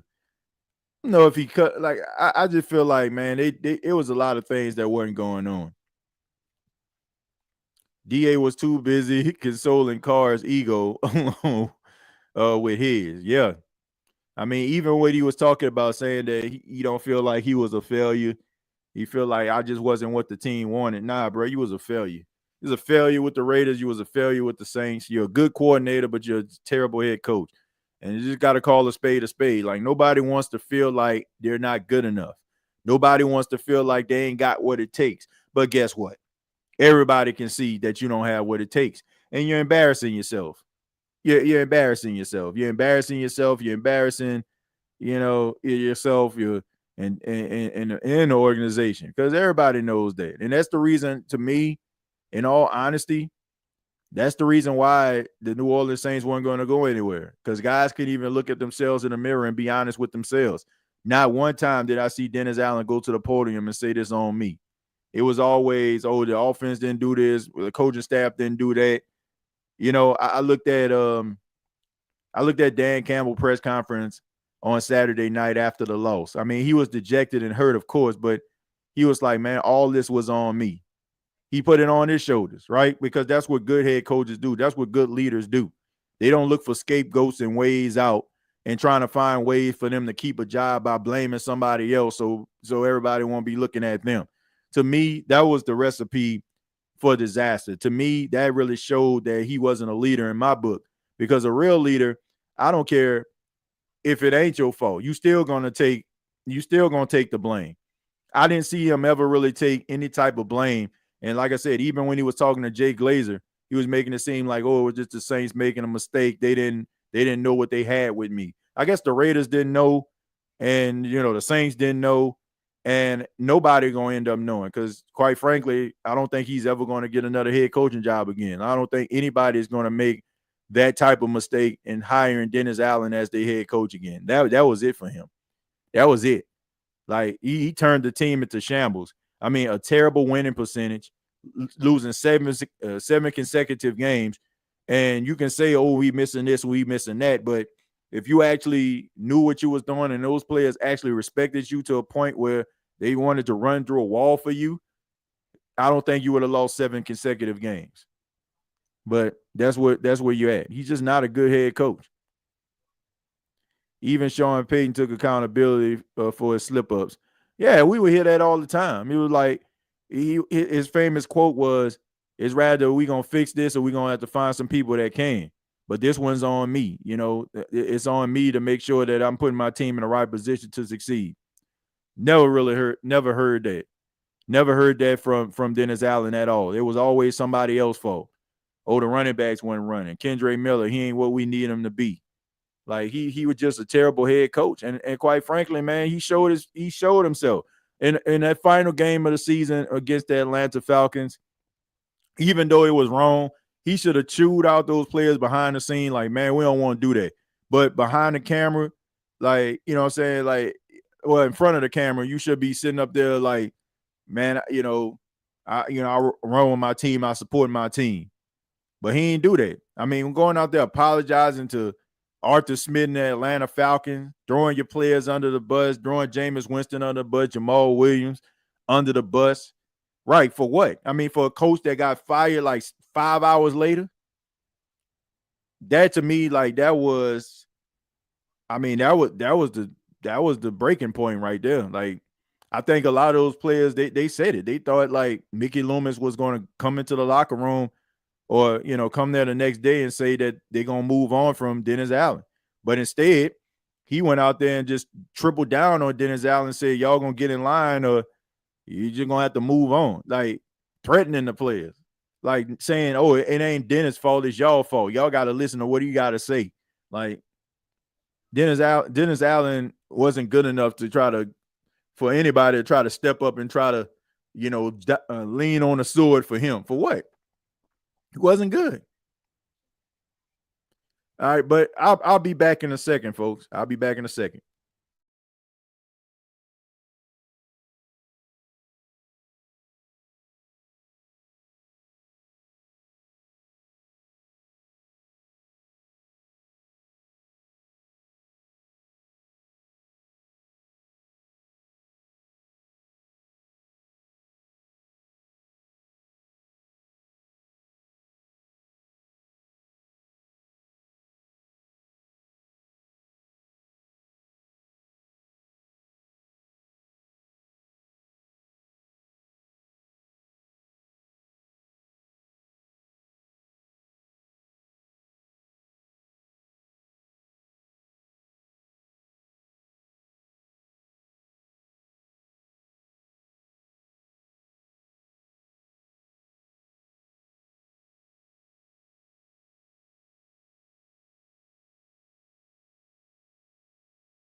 And we're back.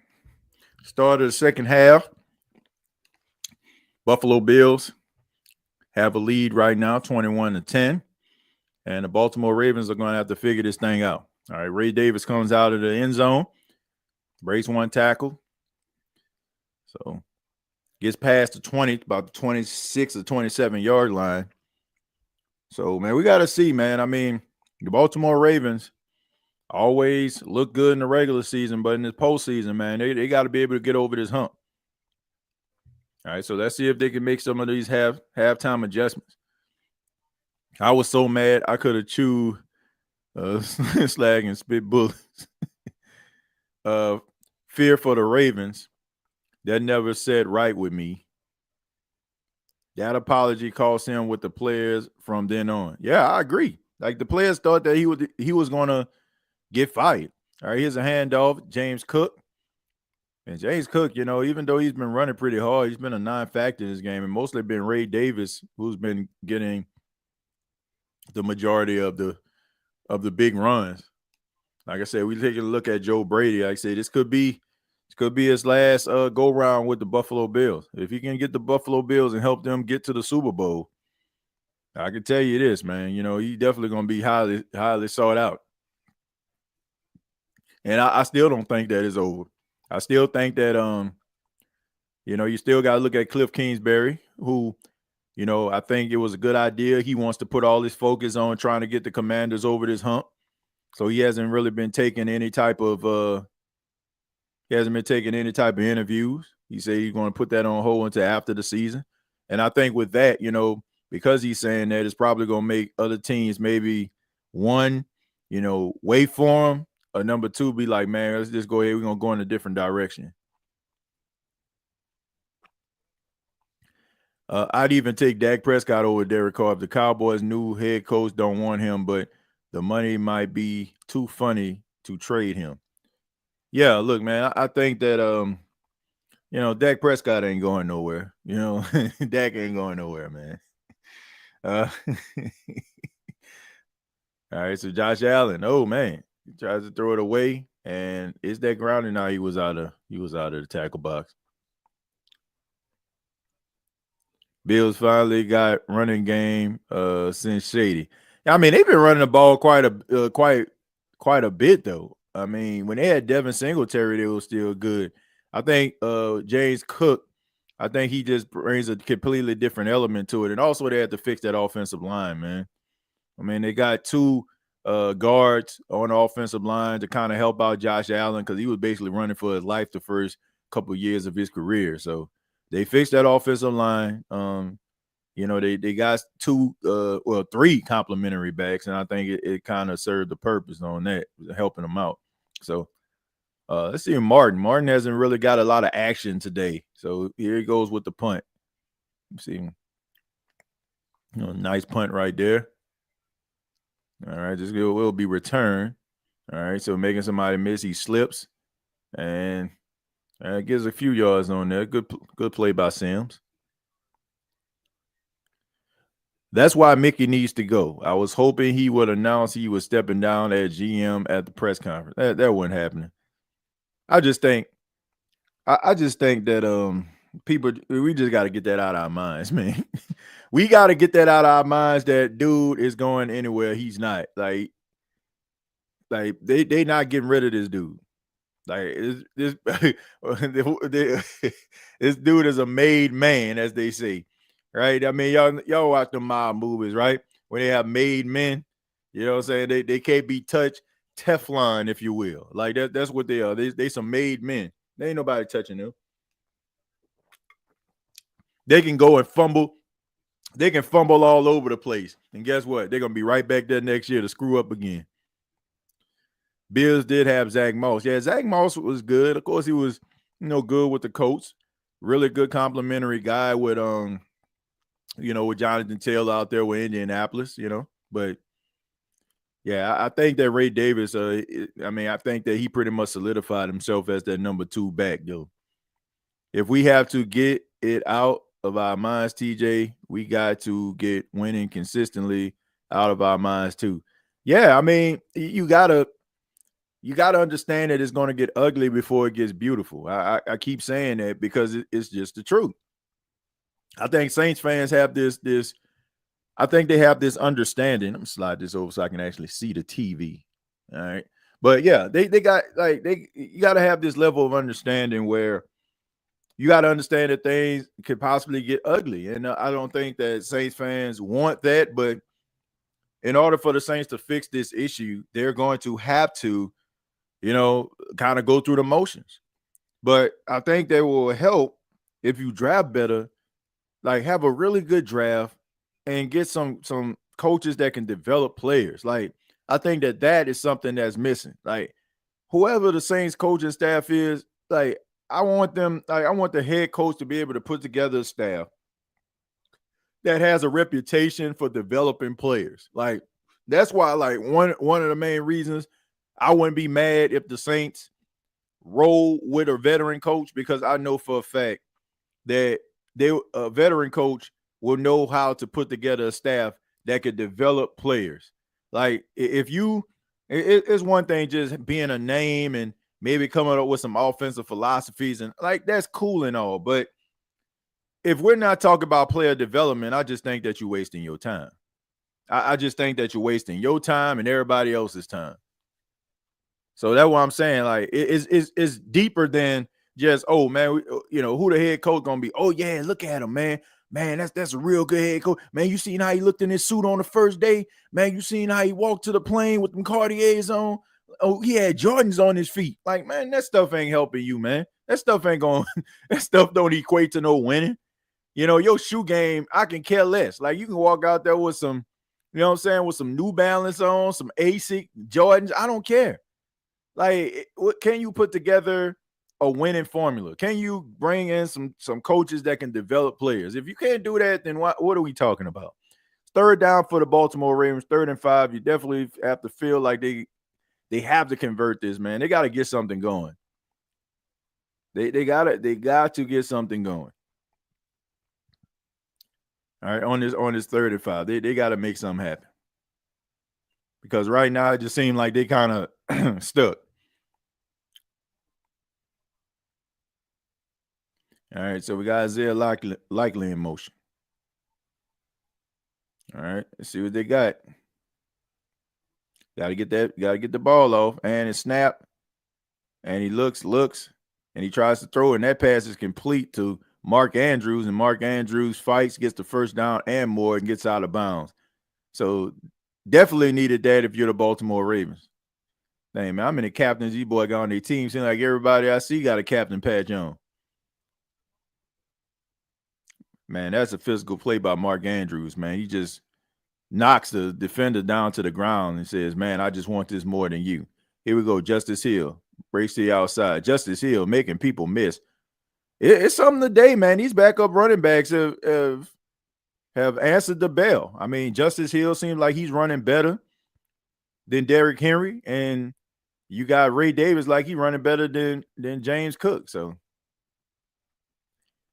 yeah, and Chase Young looks like a guy in his uniform, but plays like Steve Urkelson. I don't know, man. I just think dude take plays off. To be honest, I just think that he take plays off. I think he's good, but I don't think his motor always run hot. All right, so here we go. Derrick Henry breaking tackles. It's probably his best runner of the night, right there. Yeah, I think that I think they need something else, man. I think they need to go with the best players. I think they need a pass rush. I wouldn't be mad if they get Mason Graham. I wouldn't be mad if they get Williams out of Georgia, the defensive end. Wishful thinking would be Abdul Carter. Like you ain't getting that. Like you get Abdul Carter, you need to count your blessings, because I know dude gonna hear his name called very, very early in the draft, very early, based on what these other teams actually need. I don't think the Saints are going to be able to get McMillan. I think that the Raiders and the Patriots, like they need somebody to be able to catch that football. I know the Raiders they don't have a high enough draft pick to go with a quarterback, so I think they probably end up trying to get themselves a good quality wide receiver. And I just think like teams like Jacksonville or something like that, Abdul Carter is probably going to fall to him. But if the Saints can get their hands on Abdul Carter, boy, well, you got yourself something right there. Get yourself a really good, talented defensive coordinator, and you're in business. He threw that ball behind him on the 2nd and 12. Let's see. Do you think Will Johnson will be gone before the Saints draft? I think so. I think he will. And quite frankly, man, look, I feel like you need a little. I think you need more right now than Will Johnson. I know he's a talented corner, but I think you need interior help. I think you need offensive line help. I think you need a big play wide receiver. I just think that you need way more help, than just at corner. Simply put, like I think you need some. I think you need somebody that's going to be, skill position guy. There's a flag on the play. Had to play drums for a church program. Okay, man. All right. Yeah, man. Them 3:00 programs used to be, man. It used to be dreadful right there. Like I used to like when the church programs used to be like mixed into the 11:00 service. I used to. I didn't like when you had the 11:00 and then church would be over by 1, and then you had that 2-hour gap where you had to come back for another program at 3:00. Man, I used to hate that. I'm sorry, Grandma and Granddad. I know y'all watching this right now, but I didn't like 3:00 format. Let's just go ahead and get this service over with. Let's just go ahead and get it over with. Had to play Friday night and today. I'm gonna have revival or something. Misdemeanor, that funny as heck. Looks like he is a dog in a uniform but plays like Steve Urkel. Yeah, I mean, look, dude took too many plays off, you ask me. I tell you, man, Lamar Jackson and the Baltimore Ravens, man, they looking suspect right now. And where your boy at, man? Anybody see Marcus Williams in this game today? I ain't really see him. Or hear anybody mention his name. All right, so here we go. Justin Tucker. Used to be Mr. Automatic, man, but not so much this year, man. Let's see if he can actually knock it through.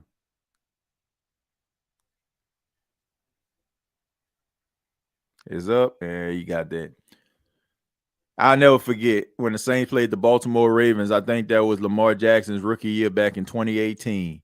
And the Saints was in a dogfight at M&T Bank Stadium. And the Saints, I think Joe Flacco and Joe Flacco and the Baltimore Ravens were able to drive down there. And then Justin Tucker missed that extra point. I'm like, man, boy, the guy was on their side that day. Lucky you, TJ. Mine a 10 a.m. service. Man, I wish it was a 10 a.m. service. Man, we used to lobby all the time for like church to be earlier than what it actually was. Like from 11 instead of like at 11. One at like 8 or 9 o'clock. Like, why we couldn't have church like that in the morning? Nobody wanted that though. We had to stay at 11. I'm like, we can go ahead and go to church, be gone by like 11, get ready for football. But my grandpa wasn't trying to. My grandpa was still is. He's a pastor and a minister. He wasn't trying to hear that. I'm accustomed to that Sunday morning 10 a.m. service and 3 p.m. programs, home or on the road. Yeah, man. I'm like, man, why? Marcus Williams isn't active for this game. I saw it on the ticker at the beginning. Okay, he ain't playing. Okay. I mean, he has had a lot of injuries in Baltimore, man. Said Marcus Williams isn't active. Okay, I didn't read the report. Thank y'all for that. Let's see. I think the Saints should draft Trey Harris in the second round. No way McMillan will be there at a Saints pick. No, he's not gonna be there. Yeah, Trey Harris is the guy that I would have like picking it. They were picking a second round. He's definitely my guy. He's definitely the guy that I want. Yeah, but let's see. They revised his contract. Are we talking about Marcus Williams? Man, Marcus Williams might end up being a free agent. He might end up being a free agent next year. Might be able to bring him back to New Orleans. I wouldn't be objected to that. I thought Marcus Williams was a good safety. I think a lot of people never forgave him for that Minneapolis miracle, but he was a good safety for the Saints. And that was another mistake that they made, to be honest with you. They just didn't want to pay that man. And now look at him scrounging and scrapping for safeties. Man, it just there has been some terrible front office decisions over the last 4 years for this team. And like I said, I just think that it's more glaring now because you don't have Drew Brees and Sean Payton to kind of erase the incompetence. Like now is like the incompetence is magnified because everybody can see it now. Like we all can see the incompetence of this football team because you don't have anybody else to cover it up. Like there's no, the cavalry ain't coming. They ain't trying to save you, you know? So that's why I feel like we at looking in the garbage dump for a safety. Yeah, I think the Saints need to, definitely consider drafting one. I think problem about Marcus Williams, he never recovered from missing that tackle on. I don't believe that though, Dalton. I don't. I think he bounced back. I think his last season with the Saints was his best season as a Saint. And I honestly, man, the dude was a ball hawk. Like I said, if that Minneapolis, if this dude would have tackled Stephon Diggs, the outrage for this dude like leaving and going to Baltimore would have been like at an all-time high. He's a talented guy, man. Like, man, the way that he was able to cover the field, his knowledge of the game, like I just felt like, I thought he was a really good safety for the Saints. I just think that Minneapolis Miracle just kind of erased all the goodwill that he had, and people weren't really paying attention to it because that's what he always just gonna be known for. We can see who was really running stuff. Yep. Jerry, the 2018 still twist my gut with the NFC Championship game. Yeah. All he had to do was push Diggs out. Yeah, that's all he had to do, man. I mean, those guys, I think he leaned into him. And like I said, I think he took Kent Crawley out of the play. So, yeah, but I mean, I don't know, man. Like I said, I'm not mad at the dude. I mean, that was just a bad play. But at the end of the day, like Saints wouldn't even be in that position if it wasn't for that dude. Well, a lot of people don't know. Like he ended up catching an intercept, like a very athletic interception. Like the ball was thrown high. He jumped up in the air, man, and caught the interception for the Saints to actually get back into the game. But like I said, people don't pay attention to that. They only remember that last moment. But I would take Marcus Williams back. I would take Marcus Williams back. I don't, I think that he's a hell of a safety. I don't think one play defines a guy and who he is and what he is. He did a lot more good with the Saints than he did bad. Let's see, TJ total shock in Detroit on Saturday night. Yeah, I mean that was a little bit of a shock. We'll go ahead and talk about that, man. Try to talk a little bit about that game. You know that the Washington Commanders, they beat the Detroit Lions 45-31. I mean, that was a little bit of a shock. Of course, the Commanders were the underdog. But man, you got to give credit to the Washington Commanders team, the ownership. They decided to turn the page, get rid of Bill Snyder, all of that controversy that surrounded the Commanders, get new leadership, get new general manager. He hires Dan Quinn. Dan Quinn comes in. They draft Jaden Daniels. They bring Cliff Kingsbury in as the offensive coordinator. And the rest is history, man. Like Jaden Daniels has resurrected this franchise. And I honestly don't see this train slowing down. The poise that he plays with, the confidence that he plays with, it's like you watching a seasoned veteran. Like he does not look like a rookie out there. I mean, you never get the indication that the moment is too big for him. Like even when they drop pat, like it never seemed like it's his fault. Like you never really, like I'm pretty sure it's gonna happen one time or another, but you rarely ever see him make bad decisions.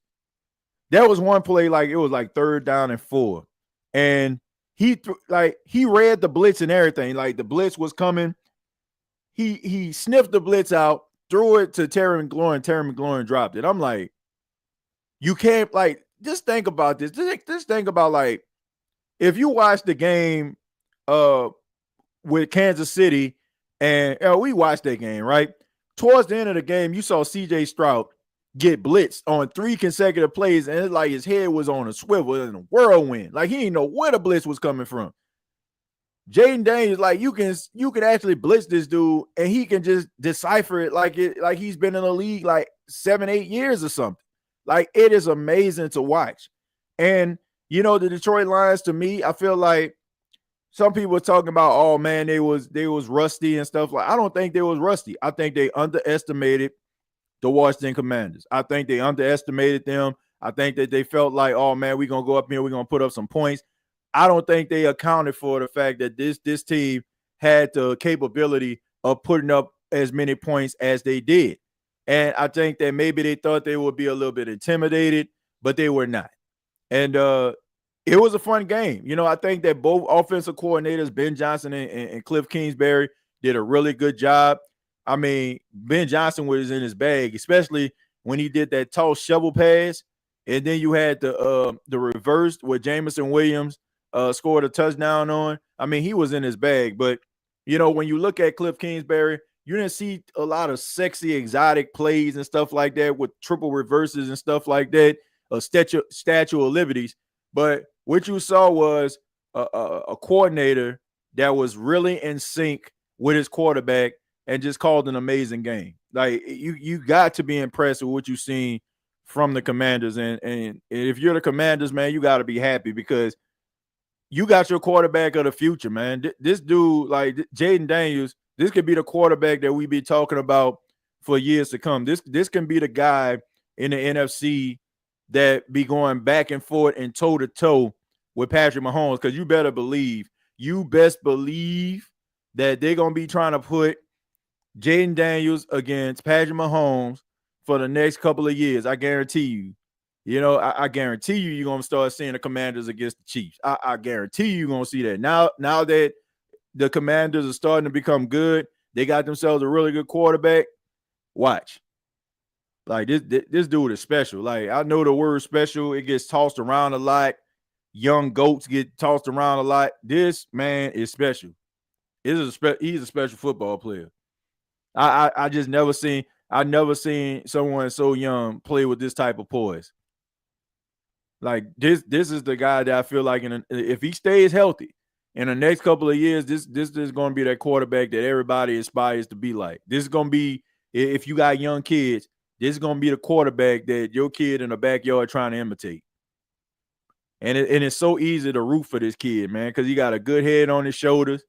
You never really see him like, all cocky and arrogant, full of himself. And I hope he stays that way, man, because, when success comes, that's when, people start to change a little bit. The clothes start to get a little tighter and more exotic and get a little bit more weird. But, hopefully this guy stays that way, what I'm saying? Stay focused and dialed in and, keep being who he is and try to surrender to what the norms are, looking away, acting away, dating away, like stay true to yourself, man. Jaden Daniels is fun to watch. Like I said, I hope he just stays the way that he is. I curse watching all 11 Saints defenders touch Lynch, but no one brought him down. Yeah, man. I mean, every single year, like it just seems like the Saints never did nothing in the playoffs at all. Because, I mean, the NFL gonna find some Saints miscues and some Saints follies that they're gonna put up there. 3 years ago, this happened, and it just so happened to be the Saints. I think in the last couple of days, they did put up the divisional round where the Saints lost to the 49ers, the divisional round when the Saints lost to the Vikings, the game where Beastquake happened.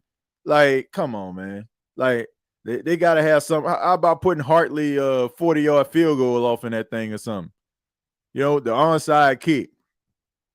Something like that, but you're not by yourself. I was sick too. Almost didn't want to go to church the next morning, but I did.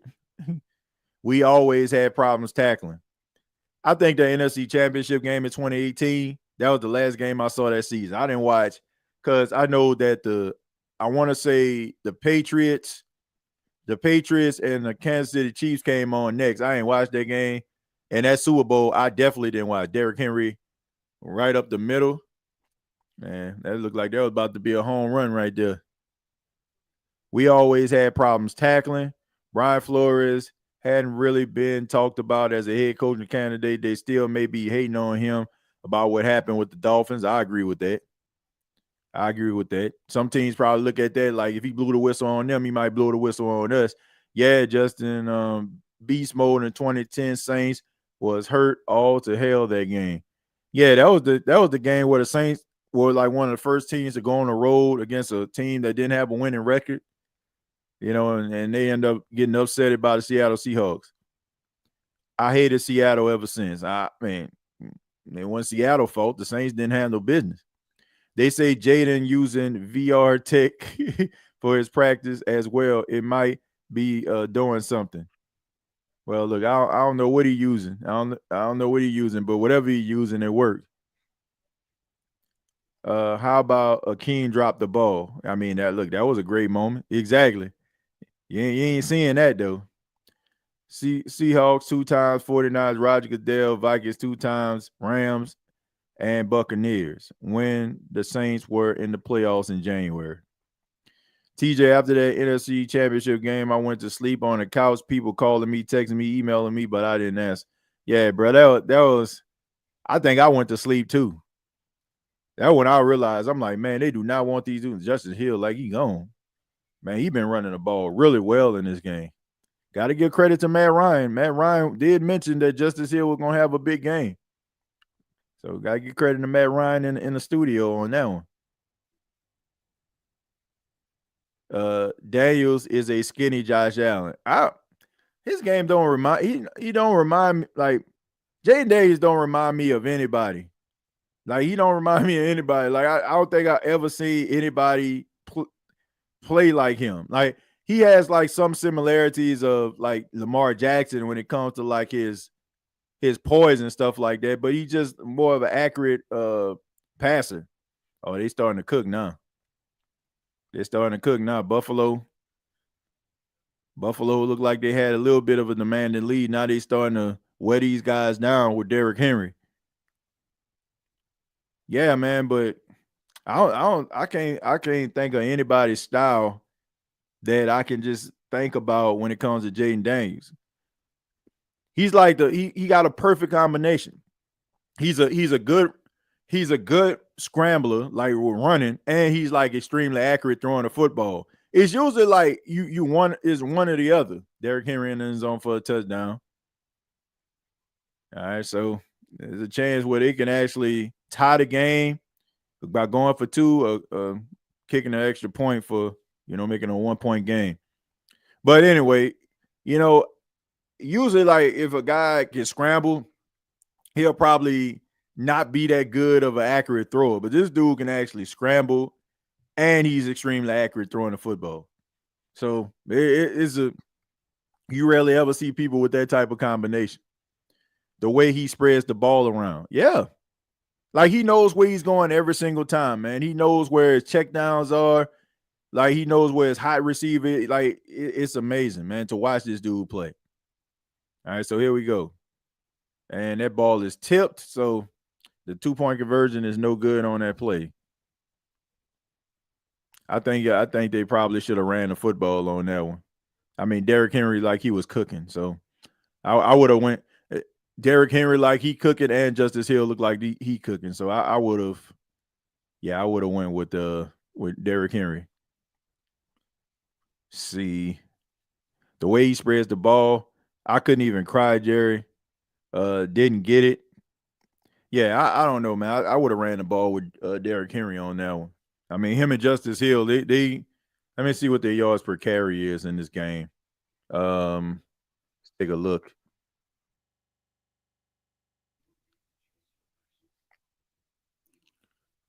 All right, so Derrick Henry is averaging 5.6 yards a carry. How about this? Justice Hill, 10.2 yards a carry.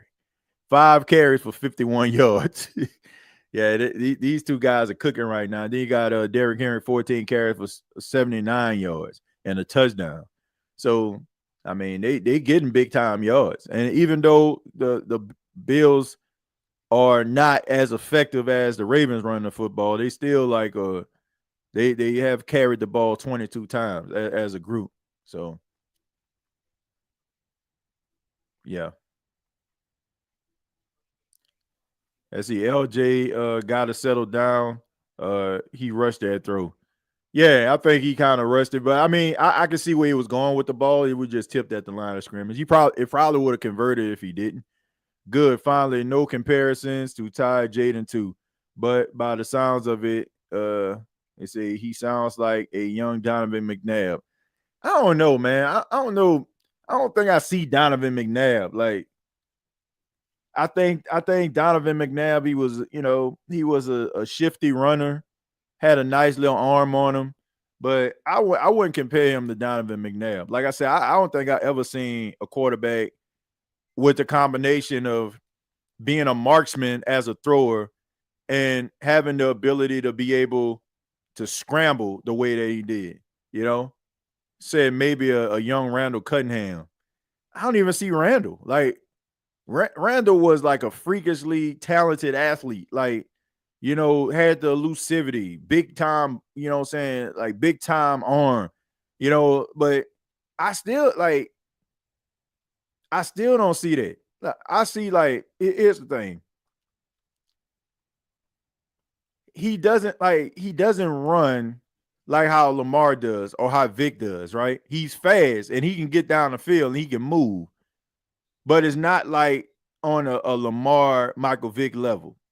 It's like somebody that he can run, what I'm saying? He can run, he can make some people miss, but like the accuracy, like man can complete 75% of his passes. Like that's insane.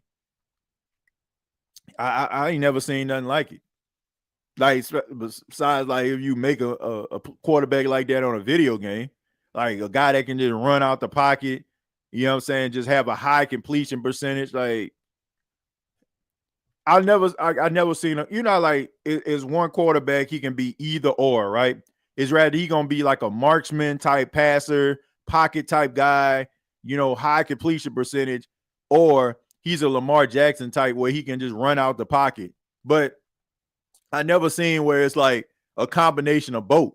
Like if Jaden Daniels just stopped just running the ball and just became a pocket passer, he'll still be like one of the best quarterbacks in the league. If he uses the scramble dynamic and threw the football, what I'm saying, around with the RPO game, he'll be one of the best quarterbacks in the league. I never seen anything like it. Say maybe Lamar. Like I said, I wouldn't even say Lamar. Like Lamar could throw the football, but Lamar isn't as accurate as this guy. Like he's not like I don't think I've never seen a combination like this. Well, if you knew like it's rather like take away the running ability of Lamar Jackson. Is he Lamar Jackson? Like he probably, what I'm saying, will be a decent quarterback, but his running he makes him who he is, right? But I'm saying, like, take away the running dynamic from Jaden Daniels, he's still one of the best quarterbacks in the league. Take away, make it that he scrambles or whatever like that, and he's still gonna be good. Like at best, he will probably still be up there looking like Lamar or one of these other, quarterbacks that can be able to scramble out the pocket like Russell Wilson or something in his prime. I just never seen anything like it. I've never seen nothing like this. Where a guy just excels, like, and he can be like any version of a quarterback that he actually has. He any quarterback you need to be a scrambler or a person that stands in the pocket and pick you apart, he can be both. He reminds me of Pat from West Virginia back in the day. Talking about Pat White. Pat White? I don't know. Pat White was a beast in college though. Didn't find that level of success when he got to the pros, but yeah, Pat White, he was a beast when he was there. I mean, he was throwing Tavon Austin in them. Yeah, I mean that's that was Pat White. He was up for the Heisman and all that kind of stuff. Cause then Pat White came before Geno Smith, right? Who came first? Was it Pat White or Geno Smith? I think Geno came after Pat White. These rookie quarterbacks are different recently. I mean, CJ Stroud, Jaden Daniels. Bryce Young had a really good, solid, end of the year. Like he definitely improved, but I don't see a difference in him than any other young player that I've seen. Caleb Williams did some good things, but he's no different than what I've seen from other rookies. Like, I don't know, man. It's been some let's not get it twisted, man. It's been some bad quarterback play this season. There's only a few guys that really stood out this season and really, solidified themselves as great quarterbacks. Like, we know Mahomes is great. We know Lamar Jackson is great. We know Josh Allen is great. Joe Burrow, we know he's great, right? And like outside of them, and I guess you can throw Jaden Daniels the way he's played. I mean, the quarterback play has sucked in the National Football League. Like, it's been some bad quarterback play, man. But I think it has a lot to do with the fact that these organizations are impatient. They throw these quarterbacks out here because they know that's what the fans want to see, and these guys aren't prepared for the moment. And I also feel like that's totally unfair because they're being judged unfairly because they're not ready for the moment, but they're put out there and we get the indication that they are. But they're out there because they got to sell these jerseys. The fans want to see them. And they don't get a chance to develop. And how social media is now, like it doesn't take long for people to get outraged by what they see. Oh man, this guy sucks. He stinks, man. He ain't never gonna be nothing. Man, he sucks. Like, all that stuff going on. And this is a social media world. Very few players, top athletes aren't on social media. So they seeing this stuff. And that stuff could affect you psychologically. I don't care what type of Zen or type of therapy that you have. Like, I don't care what you use. The fact is, like, when people talking about you in a way, man, you get affected by it. Very few people can do that. That's why a lot of these, players, they'll have social media, but they'll probably go away for a little while. Anytime you keep God first, you have no choice but to go higher. Jaden is walking in his purpose effortlessly this season. Yeah, man, I think so. Like I said, I just wish that he stays focused. I hope that he stays locked in, because like I said, man, these celebrities and when you start to reach like high profile status, here come the what's that girl name? Lauren Harvey's or whatever like that, trying to holler at you, mess your mind up. The Kardashians trying to rub elbows with you. You know what I'm saying? Like, stay away from them. You know what I'm saying? Like, stay away from them. Like, stay away from the Harveys and the Kardashians of the world who just trying to leech on to folk. The Instagram models and sliding in your DMs. Like, come on, man. I'm pretty sure there's a beautiful, kind, sweet sister that you probably went to college with. You know what I'm saying? Like, hold on to that. Mess around with these BBL models and whatnot. Stay focused, brother. Stay focused. Jackson lost fumble is looming large in this game. Yeah. I mean, that, and they can't get off the field on third down. All right, here we go. I mean, oh, man. Oh, we got that boy in the blender. Yeah, Stevens, man, that was just a bad angle right there, brother. They can't get off the field on third down. Said the cart dash, the Kardashians. Yeah, man, look, this man just needs to keep his eyes on the prize. Brock Purdy and Jordan Love. What about him? What about him? Brock Purdy did not play good this season. And Jordan Love, to me, I think that injury early in the season, I think it affected him, but he didn't play that well this season. Not at all. It'll be interesting to see if the Vikings are going to keep rolling either Sam Darnold or go with JJ McCarthy. I will go with JJ McCarthy. I will go with JJ McCarthy. I think that you saw, and honestly, I think we all saw. We saw the ceiling for Sam Darnold. Like, Sam Darnold was able to kind of get himself into a conversation as a starting quarterback in 2025 Lord, please don't look. If the Saints be up here talking about some Sam Darnold, I mean, look, man, look, we might have to start calling this thing the state of the NFL. I'm serious, man.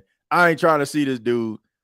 I ain't trying to see this dude in no Saints uniform. Like, I think that he made some money. I think that he probably gonna end up being a starter somewhere, but I don't think it's gonna pan out. I just think that Kevin O'Connell is just a really good coach, and I think that some teams might look at that. Now, I feel like he lost some money. By the way that he played over the last two games towards the end of the season and do or die situation. Those were two playoff games theoretically. There were two playoff games. One was an actual playoff game. The other one was a do or die situation, and you failed tremendously. You don't get no flag on that, buddy. You don't get no flag on that. But somebody brought up an interesting point, and I already think I know the answer to this, but what if the Saints sign Mike McCarthy and then they turn around and sign Aaron Rodgers to a 1-year deal? Would you be okay with that? Would you be okay with the Saints signing Mike McCarthy and hiring him as a head coach and bringing Aaron Rodgers in for 1 year?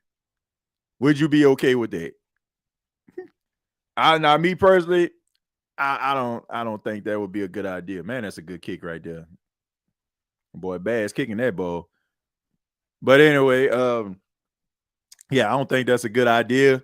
But somebody did bring that up. Shouts out to Mr. Warren. Mr. Warren is someone that I work with. He's a groundskeeper over at the radio station. He is a really great maintenance guy, one of the best in the business. He was just talking about he's from New Orleans too. He was born and raised in New Orleans, and then he left and moved to Atlanta like back in the day. But so he was like, man, the Saints need to get Aaron Rodgers. He's like, maybe bring in that old coach. I'm like that would be interesting if they was to do that, but I don't think anybody want to see that. I don't think nobody want to see that. I think we'll be good on that. That looks like it should have been pass interference, but it's the postseason, so the only ones that get calls like that are the Chiefs. If it's just a 1-year deal, I'm in. No, what happened to the Bills? Amari, you know what? I don't know. I know he's out there. I know he's number 18. I know he's out there. Let me see. Yeah, he out there. No catches, no yards. He's just out there getting cardio right now. He was only targeted one time in this game. Khalil Shakir, he leads the game in receptions for both teams. 6 catches for 67 yards, all 7 targets. Yeah, Amari Cooper hasn't really been targeted in this game. Even Curtis Samuels had one. So I don't know. I mean, they're not really using Amari like that. Amari probably cold out there. Cue the song, TJ. I think what you talking about? What song? Thank everybody what y'all want to hear for that McCarthy Aaron Rodgers.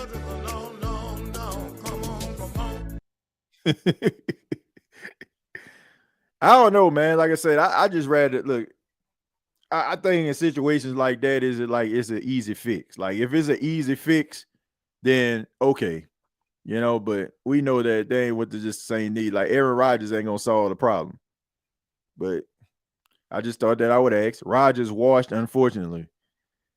Is Rodgers washed, or is it the Jets just being the Jets? I mean, come on, man. We seen Sam Darnold living up to full potential. What other quarterback? Like, man, we all know that the Jets is the team where players go to die. Like I was, man, who was I talking to? Was it? Nah, it was Rashard Matthews. Like when I did an interview with him a while back, and he was talking about those organizations. Say one of the worst organizations he ever played for. Let me see.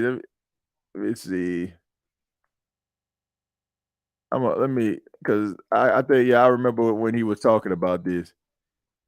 Let me go back. Yeah, because he said he played for the Jets. He said the Jets was the worst organization that he ever played for. Man, that was like honestly, that was one of the most underrated interviews I think I ever did. And I don't even think too many people actually checked out that interview. I thought it was pretty good. But he was very open about the Dolphins. He was open about the Jets. I mean, I think, man, that's one of the most underrated interviews I think I've ever done. Like I said, it was during a time when, we were kind of just starting out and people were really just finding out about the State of the Saints podcast. But that was like a really good interview. That was a really good interview back in the day. I'm trying to see if I can actually send a link. But he talked about a lot. He talked about a lot of stuff. Yeah, we talked for like about an hour. Let's go ahead and try to see if I pull that up, man. This was from how many years ago? This was 3 years ago. Like I said, so this was like when the State of Saints podcast was just kind of starting out a little bit. Let's see. You're a real man, TJ, and I'm proud to know you. I appreciate that, Josh. I appreciate that, man. But this the link right here, man, like to that interview. Like when he was talking about, we were talking about the Jets. He was just like, man, the Jets like the worst organization that I ever played for. So that was a really good interview. Very underrated. Magadan scrambled the few brains AR had. I was about to say I remember that. Yeah, man.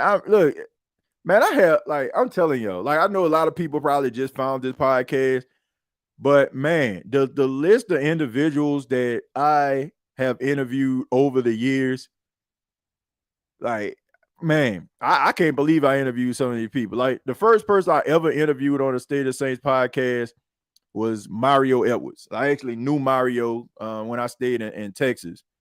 I remember him, when he was in high school. That was the first person I interviewed. Then I interviewed Zach Street.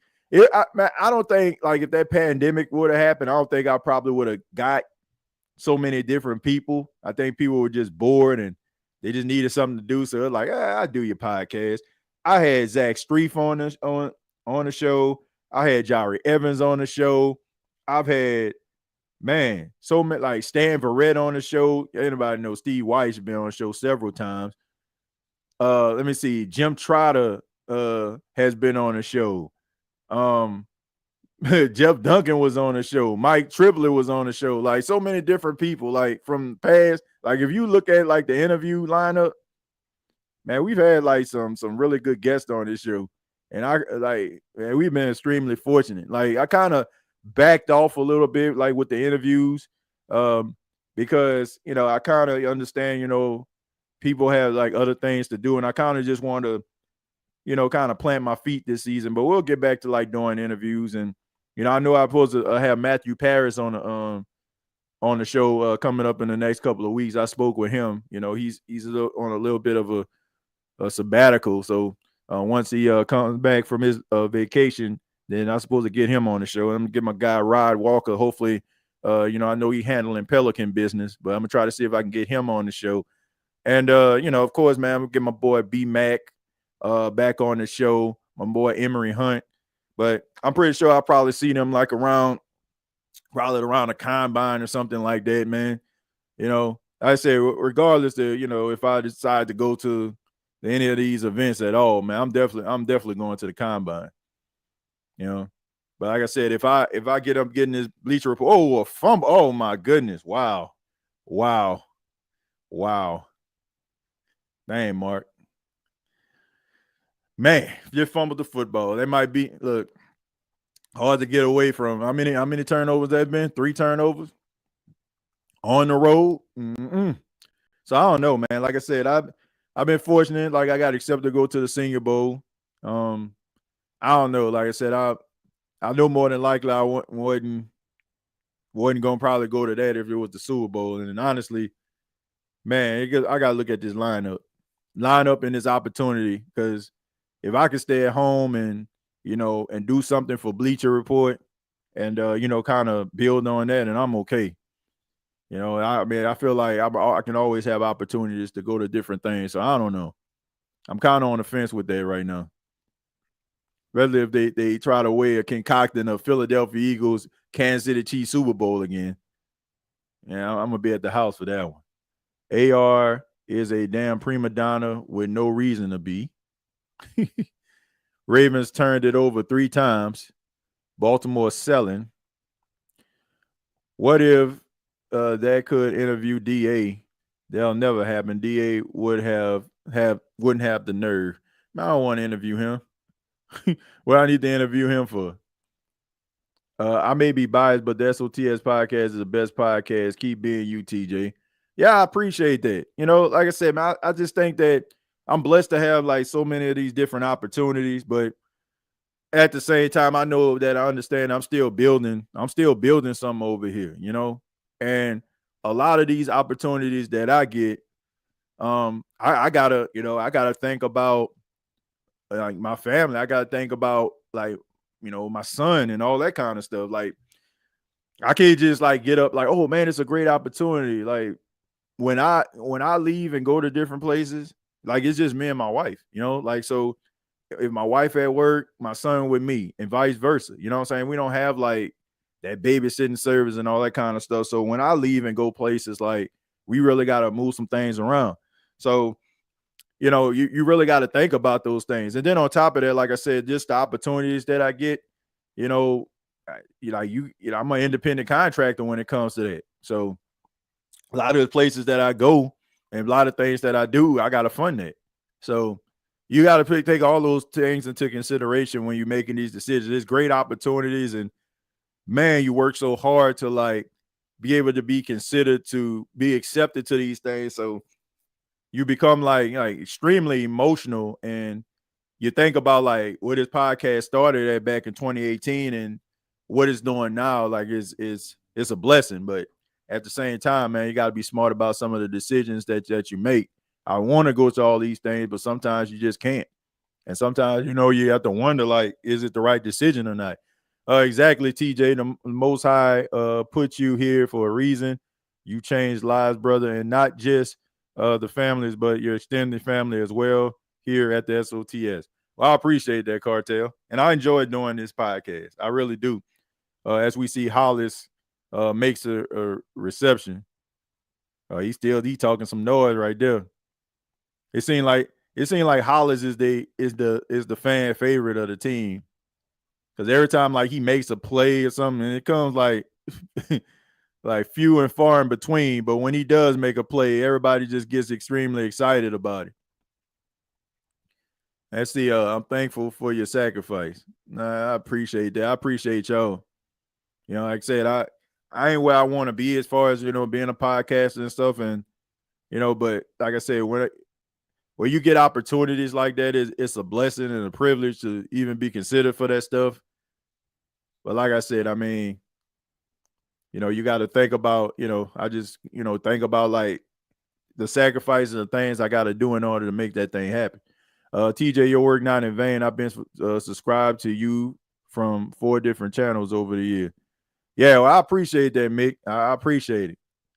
Yeah, he said, I try to create like different type of shows and platforms and stuff like that. And over the years, like I said, I've been blessed to see this channel grow to what it is right now. And we're just gonna continue to work. And I take a lot of pride in when people like send messages, not only just being Saints fans, but even people that's not fans of other, of other teams, even they come along and talk about how much they enjoy the show and the interactions. I didn't find you until the end of 2022, TJ. Well, that's good. But most important thing is that you found us. That's the most important thing.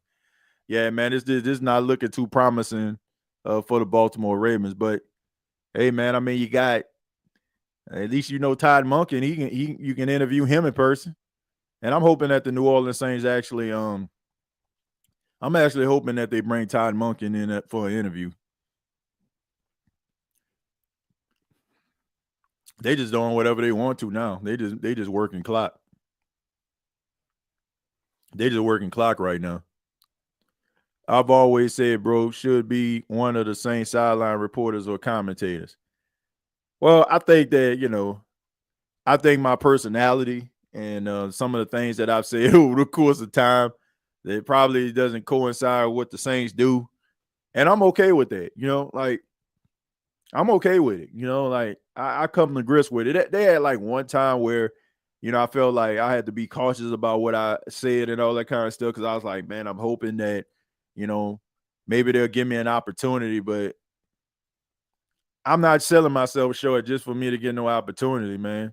I don't feel like what I'm saying is just out of context or just dead wrong because I never do anything to try to be malicious at all. Like I just do it based on what I see. And that was something that I had to like come to grips with. Like what type of, broadcaster, podcaster I wanted to be. And I can't really see myself just sitting up there just faking a funk to kick it. But I don't feel like I ever got shortchanged and stuff. Like I still get really great opportunities. Like, still able to like work with like Coastal Carolina and work sideline with them. So I'm able to still like do something that I love, and I ain't got to worry about what other people think about me, what they gonna say about me, blase.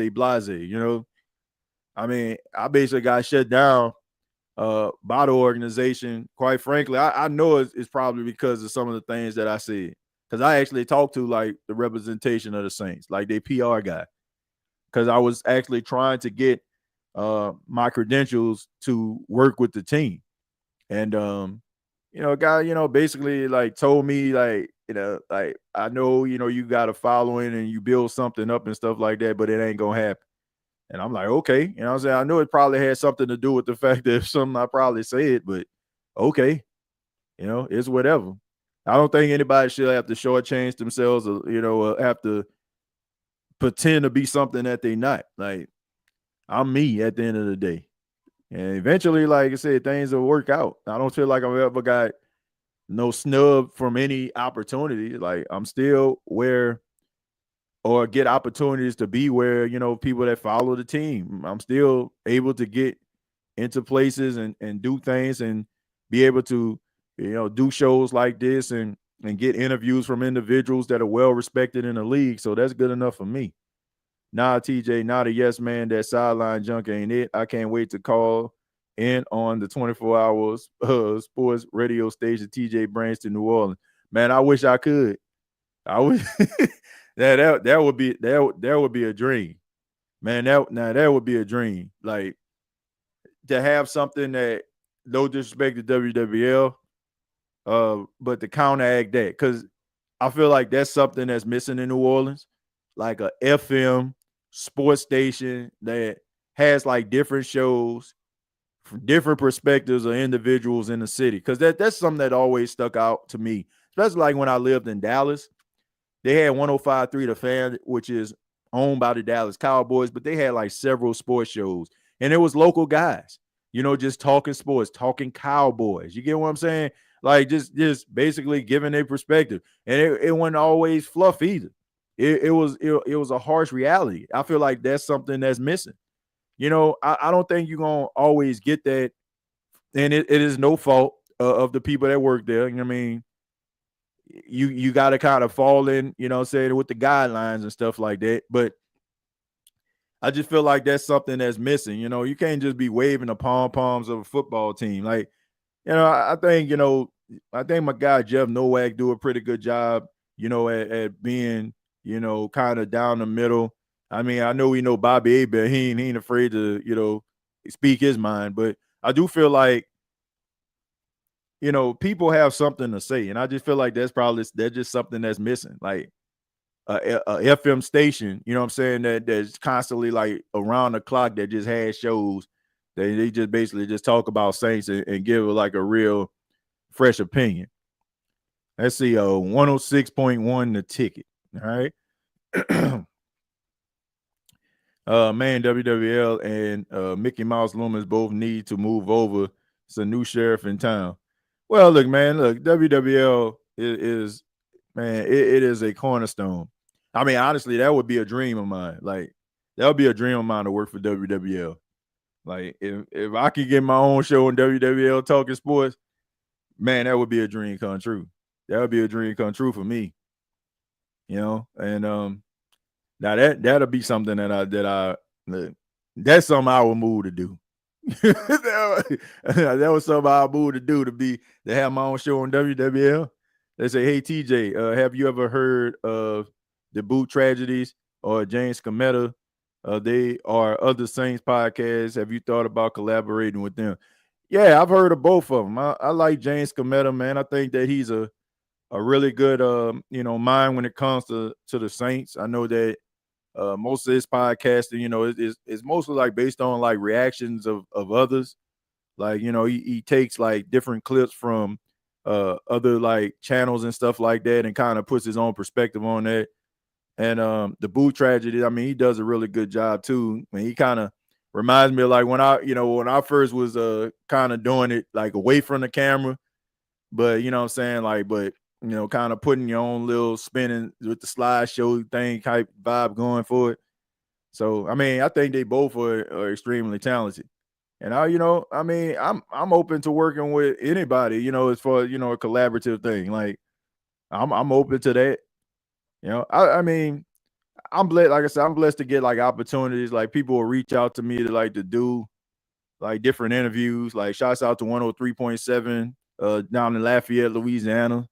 Like they always like reach out to me. My guy D-Lo, Raymond Parts the Third, Mesh. They always reach out to me for me to do interviews there, and that's a blessing, man.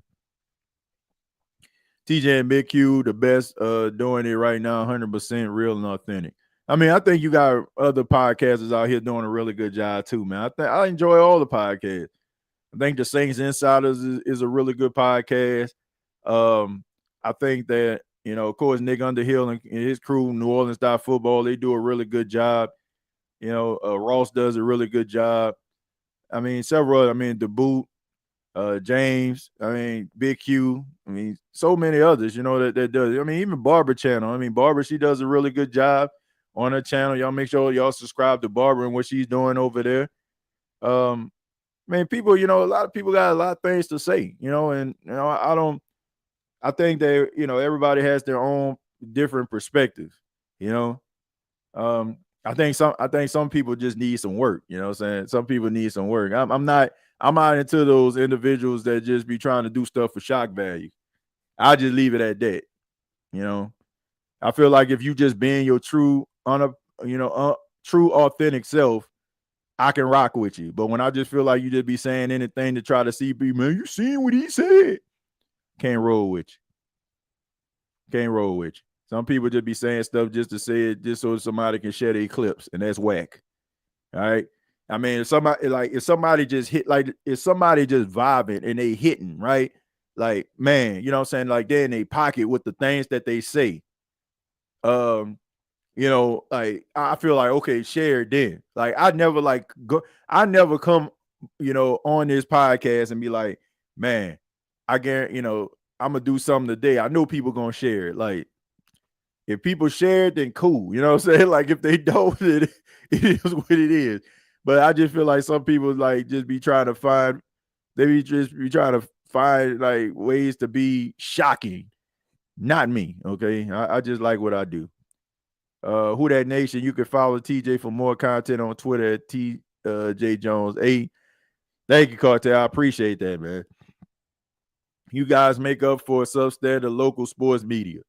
Well, look, I mean, man, I love the Saints, I love the Saints. I love sports in general. Like, if I didn't have to talk about the Saints, I mean, I could talk about any other sports team, you know what I'm saying? And I don't think people would know the difference if I'm from there or not. And I take a lot of pride in it. I take a lot of pride in like learning about sports and being able to break down other teams and what their issues may be. Because you got to be well-rounded, man, because you never know where you're going to end up, especially if you're doing sports. I mean, you might wind up having to talk about another team. What you going to do then? So let's see. I know I need work, but I'm honest. Well, look, I think people put too much into like production and all that kind of stuff. Like I've seen people that have top notch production, and they don't really be hitting on nothing. You know what I'm saying? Like the camera work be good. You know, like, yeah, you'll get people into the building. You can get somebody into the office for the meeting, but you ain't closing the deal. Like, if you have something to say, I don't care what type of platform you got. I don't care what type of direction you come in. Like, if you're talking about something people can feel and you being your true self, I think it's gonna radiate off of your camera onto the homes of people, to their jobs, their phones, their tablets, whatever they're using. They ain't gonna have no choice but to feel you. That's why I tell people all the time, like when people ask about starting a podcast, what you need to do, it's not, to me, it's not about the resolution of your camera or even the quality of mic. Now, those things are good, like when you trying to start a podcast, but I just think that being your true, authentic self is the thing that's going to help you. Like, having love for what you do is going to help you. Because sometimes your love is the one thing that's going to keep you doing it. It's not going to be like, you probably going to look and see that they ain't got too many people watching. So what's going to keep you going? Like, is it going to be, oh man, people ain't watching this, people ain't paying no attention to me? Or is it the fact that, look, I'm going to keep on doing it because I like it? You know, so as long as you love what you do, that's the most important thing. TJ, in Chicago today, a daycare teacher tossed a 4-year-old in a garbage can because he wouldn't take a nap. Made me so mad. Yeah, man, that's pretty bad right there. You know. Yeah, man. I mean, you gotta have patience to have kids, man. I mean, I think that I think I'm telling every parent something they already know. Sometimes, you know, the kids, they go through a phase and they not listening to you. You know what I'm saying? They throw their little tantrums and stuff like that. But man, you gotta have patience, man. And everybody shouldn't be taking care of no kids, you know, and shouldn't be taking care of no kids. Everybody, you know, can't do it. It takes a special person to take care of kids, man, and have the patience to help them to go through those motions. Let's see.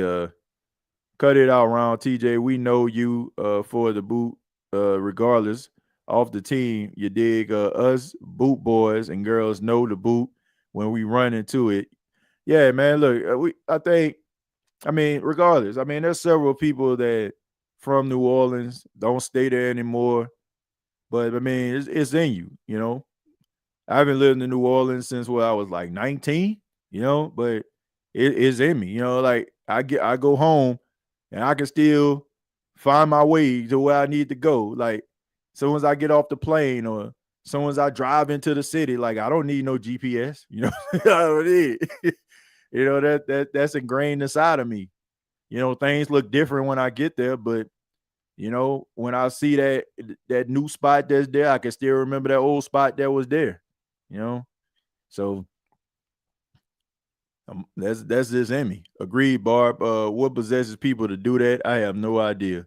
Are you talking about Jono Barnes with the shock? Oh no, nah, absolutely not. No, man. Jono is my guy, and Jono is who he is, man. Like he is a guy who, you know, he's a guy that takes a lot of pride in his work. Like he takes pride in his skits. He takes pride, you know, in his t-shirt game. He takes pride in, you know, the things that he tries to put together. So no, I'm definitely ain't talking about Jono, man. No, not at all. I have nothing but respect for Jono.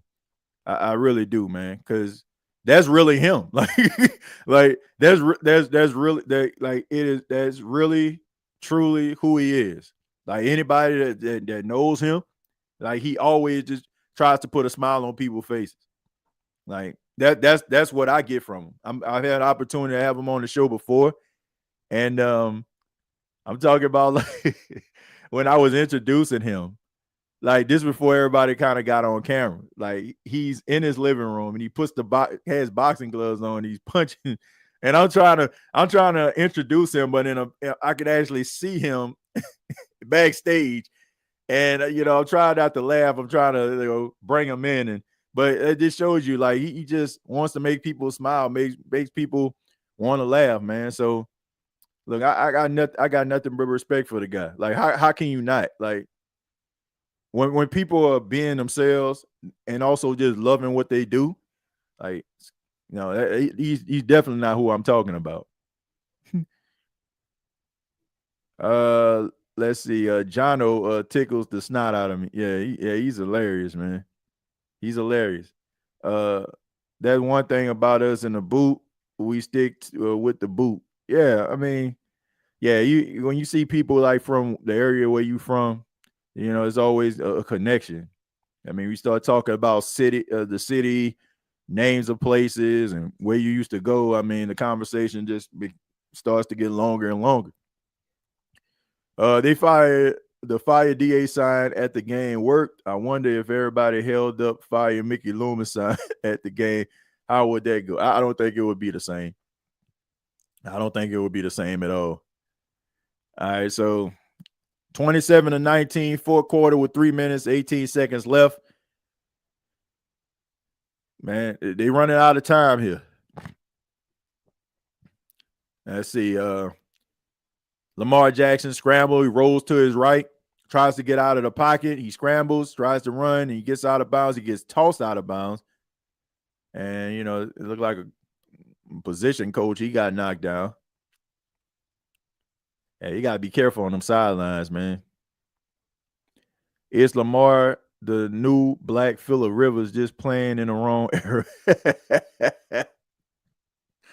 I don't know, man. Like, hey, I mean, the narrative is going to continue.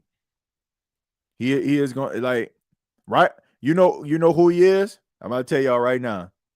He's the modern day Peyton Manning. He is the modern day Peyton Manning. That's who he is. Like, if you remember Peyton Manning will win a lot of football games, win MVP, get to the playoffs, get bounced out.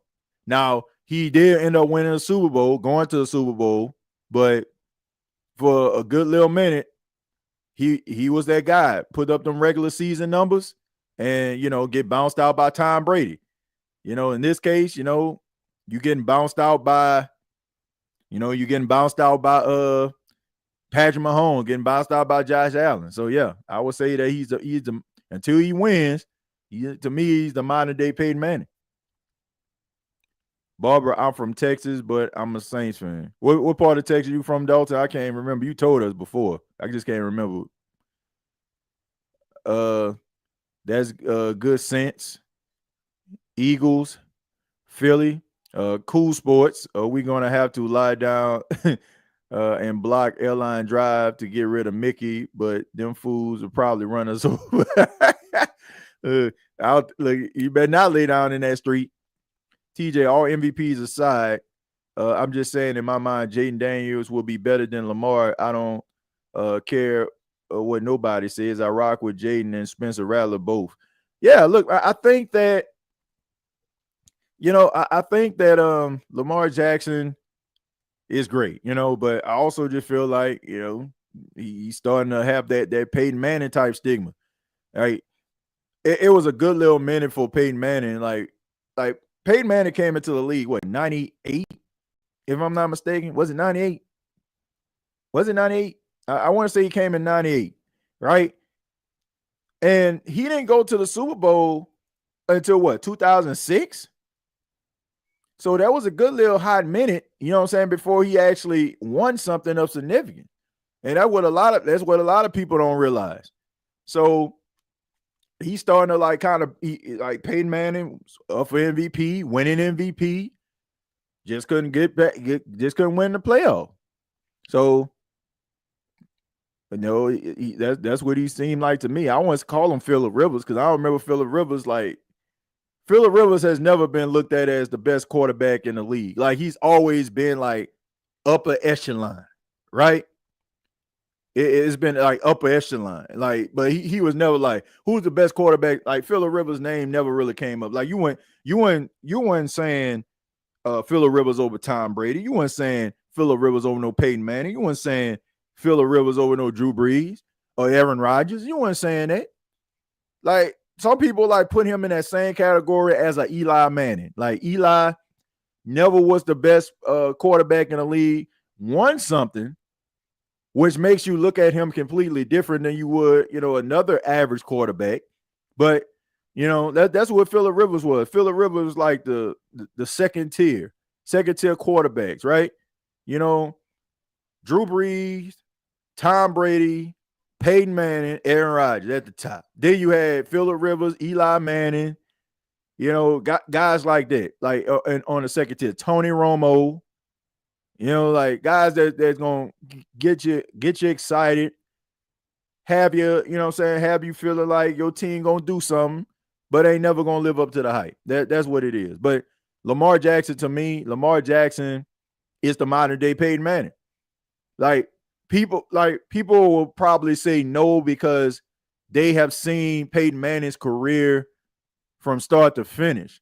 So you want to throw those 2 Super Bowls in there. But what people aren't going to talk about and what people aren't going to say is how long it took Peyton Manning to win that Super Bowl. Like I said, 98, 99, 2000, 1, 2, 3, 4, 5, 6. He was in his 9th year when he went to the Super Bowl. His 9th year.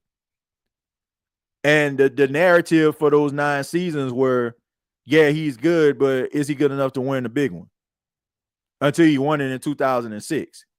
And then, of course, he went back in 2000. He went back in 2009 when the Saints beat him in the Indianapolis Colts. And then he went with the the Broncos, and they won. But it wasn't really because of him, because, he was kind of on a downward spiral at that time back in 2014, 2015 or something like that. So all I'm saying is he's the modern day Peyton Manning. He's the Peyton Manning earlier in his career. TJ, could you imagine if BETUS was around when we won a Super Bowl against the Colts? I would have definitely bet my tax return on that one. I'm gonna be honest with you. When the Saints went to the Super Bowl cartel that year, like I ain't go to sleep. I was nervous. Like I was about to go out there and play. Like seriously, like, man, I wonder if they're gonna win. I wonder if they're gonna win a Super Bowl. I promise you, man. Like I felt like I was about to play the next day. But it was good to see them win, though. Wait, now Lamar got a touchdown. Okay. I guess that's coming up right now. So go ahead and take a look. Y'all think y'all maybe 2 plays ahead of me. So it is a 2nd and 6. Forgive me if I'm telling y'all something y'all already done seen. Lamar Jackson in a gun, looks, throws the ball. That pass is complete to Mark Andrews. He gets down the field on a stiff arm, and that brings up a 1st and 10. So like I said, y'all a couple plays ahead of me because I'm watching it on the Paramount Plus app right now. All right, so there's the catch right there. Stiff arms. So I assume this is where the touchdown is going to come in.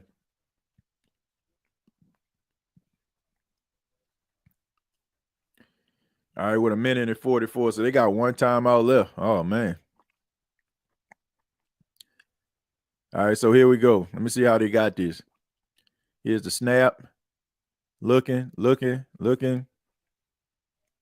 mean, all day, all night, all afternoon, scrambling, looking. He throws the ball, and that pass is caught by Isaiah Likely for the touchdown.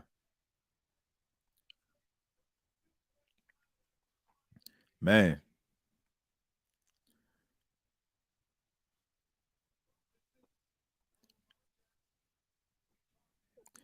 I tell you what, man. These last couple, these 2 games today have been very, very exciting to watch.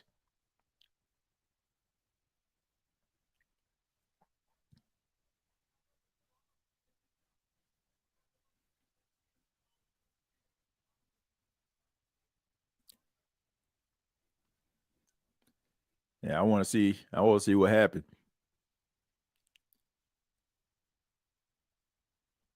All right, so here we go. Oh my goodness.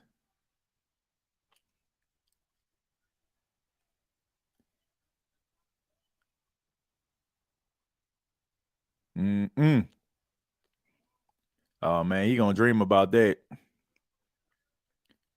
Yeah, oh my goodness, he gonna dream about that one.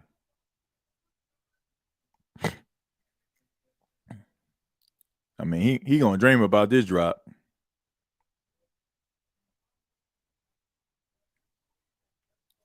He is gonna dream about that drop right there.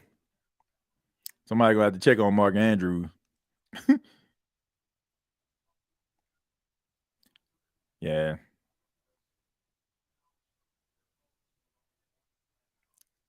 Wow. I mean, look, you said are the Ravens, Dalton says, are the Ravens being like Seahawks for not running in the end zone? No, man, that was a perfect play design. He just dropped it. That was a perfect play. That was the perfect play. There was nothing wrong with that play whatsoever. He should have caught that. He should have caught that. Man. That was a perfect play right there.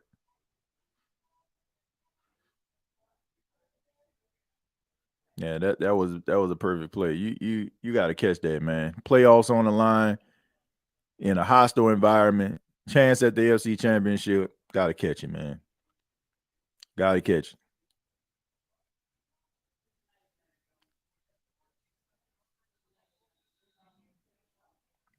All right, so let's see what we got. Nope.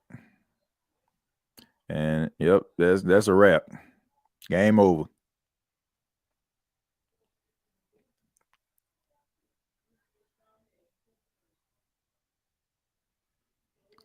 Yeah, man.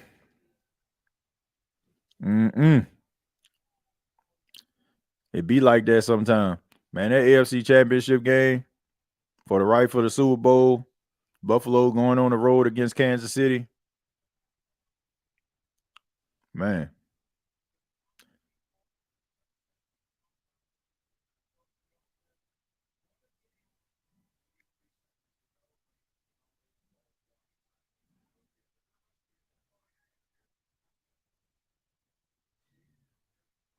Now it's over.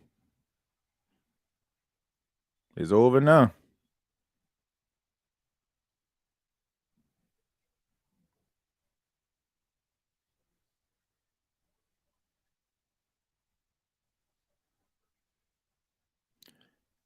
Mm-mm. Man, what a way to lose, though. What a way to lose. Oh man.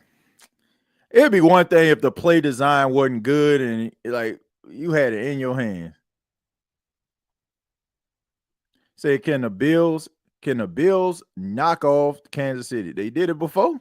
They did it earlier in the season. But this time they playing in Arrowhead. I think last time they played in Buffalo. And they forced the interception, man. That's gonna be a good game, man.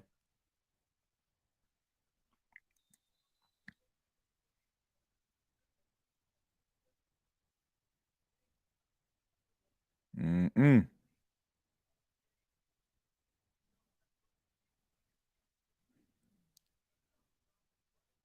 Yeah, Mark Andrews, you gotta check on your boy, man. That is not,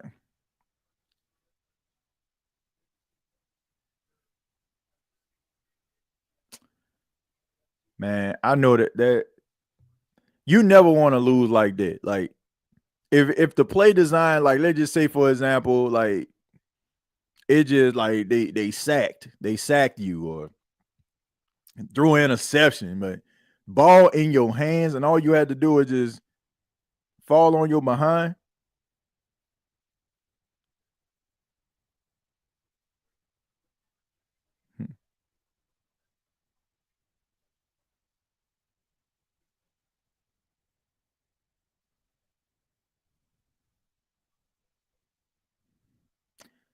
Man. So now we're gonna have to hear, oh man, Lamar Jackson, a regular season quarterback. We're gonna have to hear this all the time. That's what we're gonna hear. But my thing is, right as of right now, you gotta say, man, he the modern day Peyton Manning. Like how Peyton Manning was early in his career. Very good, upper echelon quarterback. Just struggled in playoff. But I'm not giving up on Lamar, man. I'm not giving up on him. I think they made some strides. I still feel like they need another receiver. I think Zay Flowers not being out there to stretch the field. He didn't have that deep threat. I think they need that, but I don't know, man. I think they good. I think Derrick Henry helped out a lot. I think that, he definitely provided a spark for him. I think that they need to get a little bit better in their secondary. Um, I don't know, man. Something was missing from Baltimore this season. I think something was really missing. Their defense was good, but it wasn't like classic Baltimore defenses. And I think that has been the issue. So I think they need to get better with their secondary. I think they got a good pass rush. And they just couldn't generate any turnovers.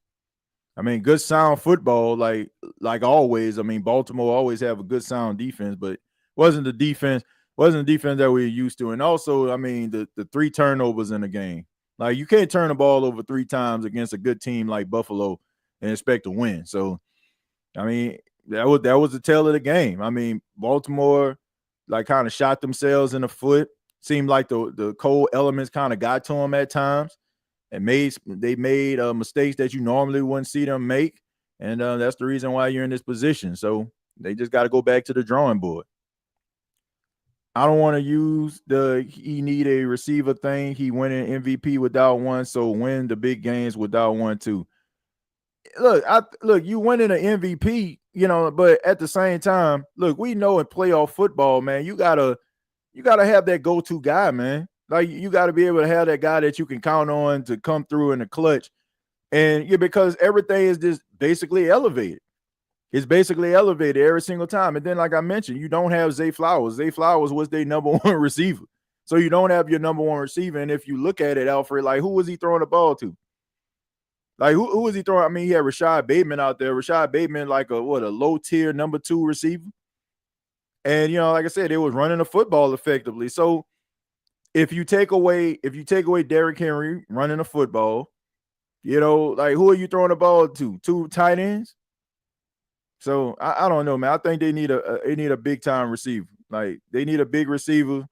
I'm not gonna say that is like not all his fault, but at the same time, you threw a pass for a 2-point conversion that should have been caught. I mean, I don't know if that would have won you the game, but at least we've been talking about a tie. So I don't know, man. I think they defense wasn't what it once was. I think that they needed a little bit more help on the defensive side of football. Didn't really see too many turnovers generated. And but I mean, he's still a great quarterback in my book. I don't want to use I already read that. Let's see, Stephen A. Smith going ham on Lamar Jackson. Yeah, I think people gonna criticize him losing in the playoffs again. Amazing to watch teams that have offensive lines that don't crumble every 2 seconds. Yeah. Talking about holding penalties or eligible receivers downfield. Linda, you ain't never lied. Me either, but he like to get on black athletes. Yeah, the D fell off tonight. They had more grit the last couple of games. Yeah, man. I mean, they wasn't able to stop the run.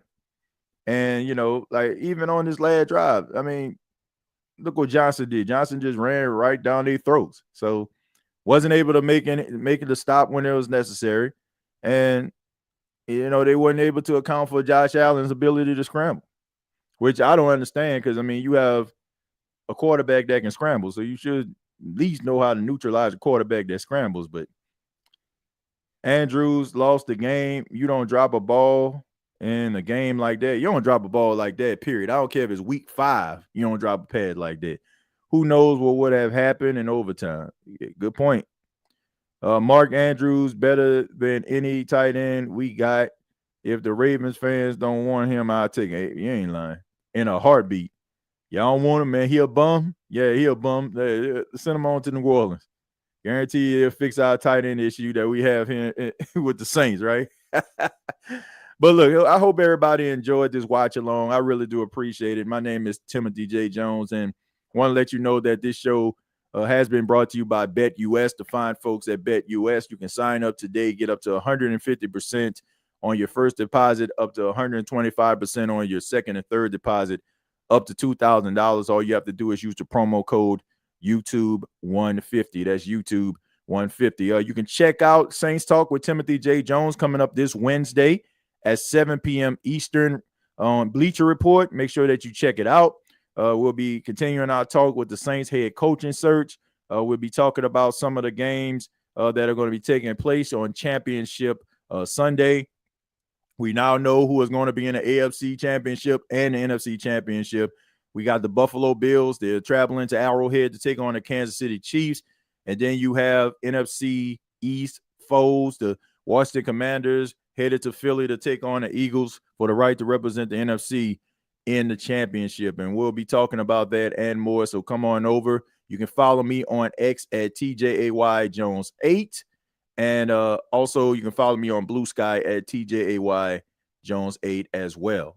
Till next time, all I got to say is, who that? Thank you for listening to my daddy's podcast. Please subscribe to our channel. Hey, don't let these tears fool you. It's all dog around this mug. I'm good.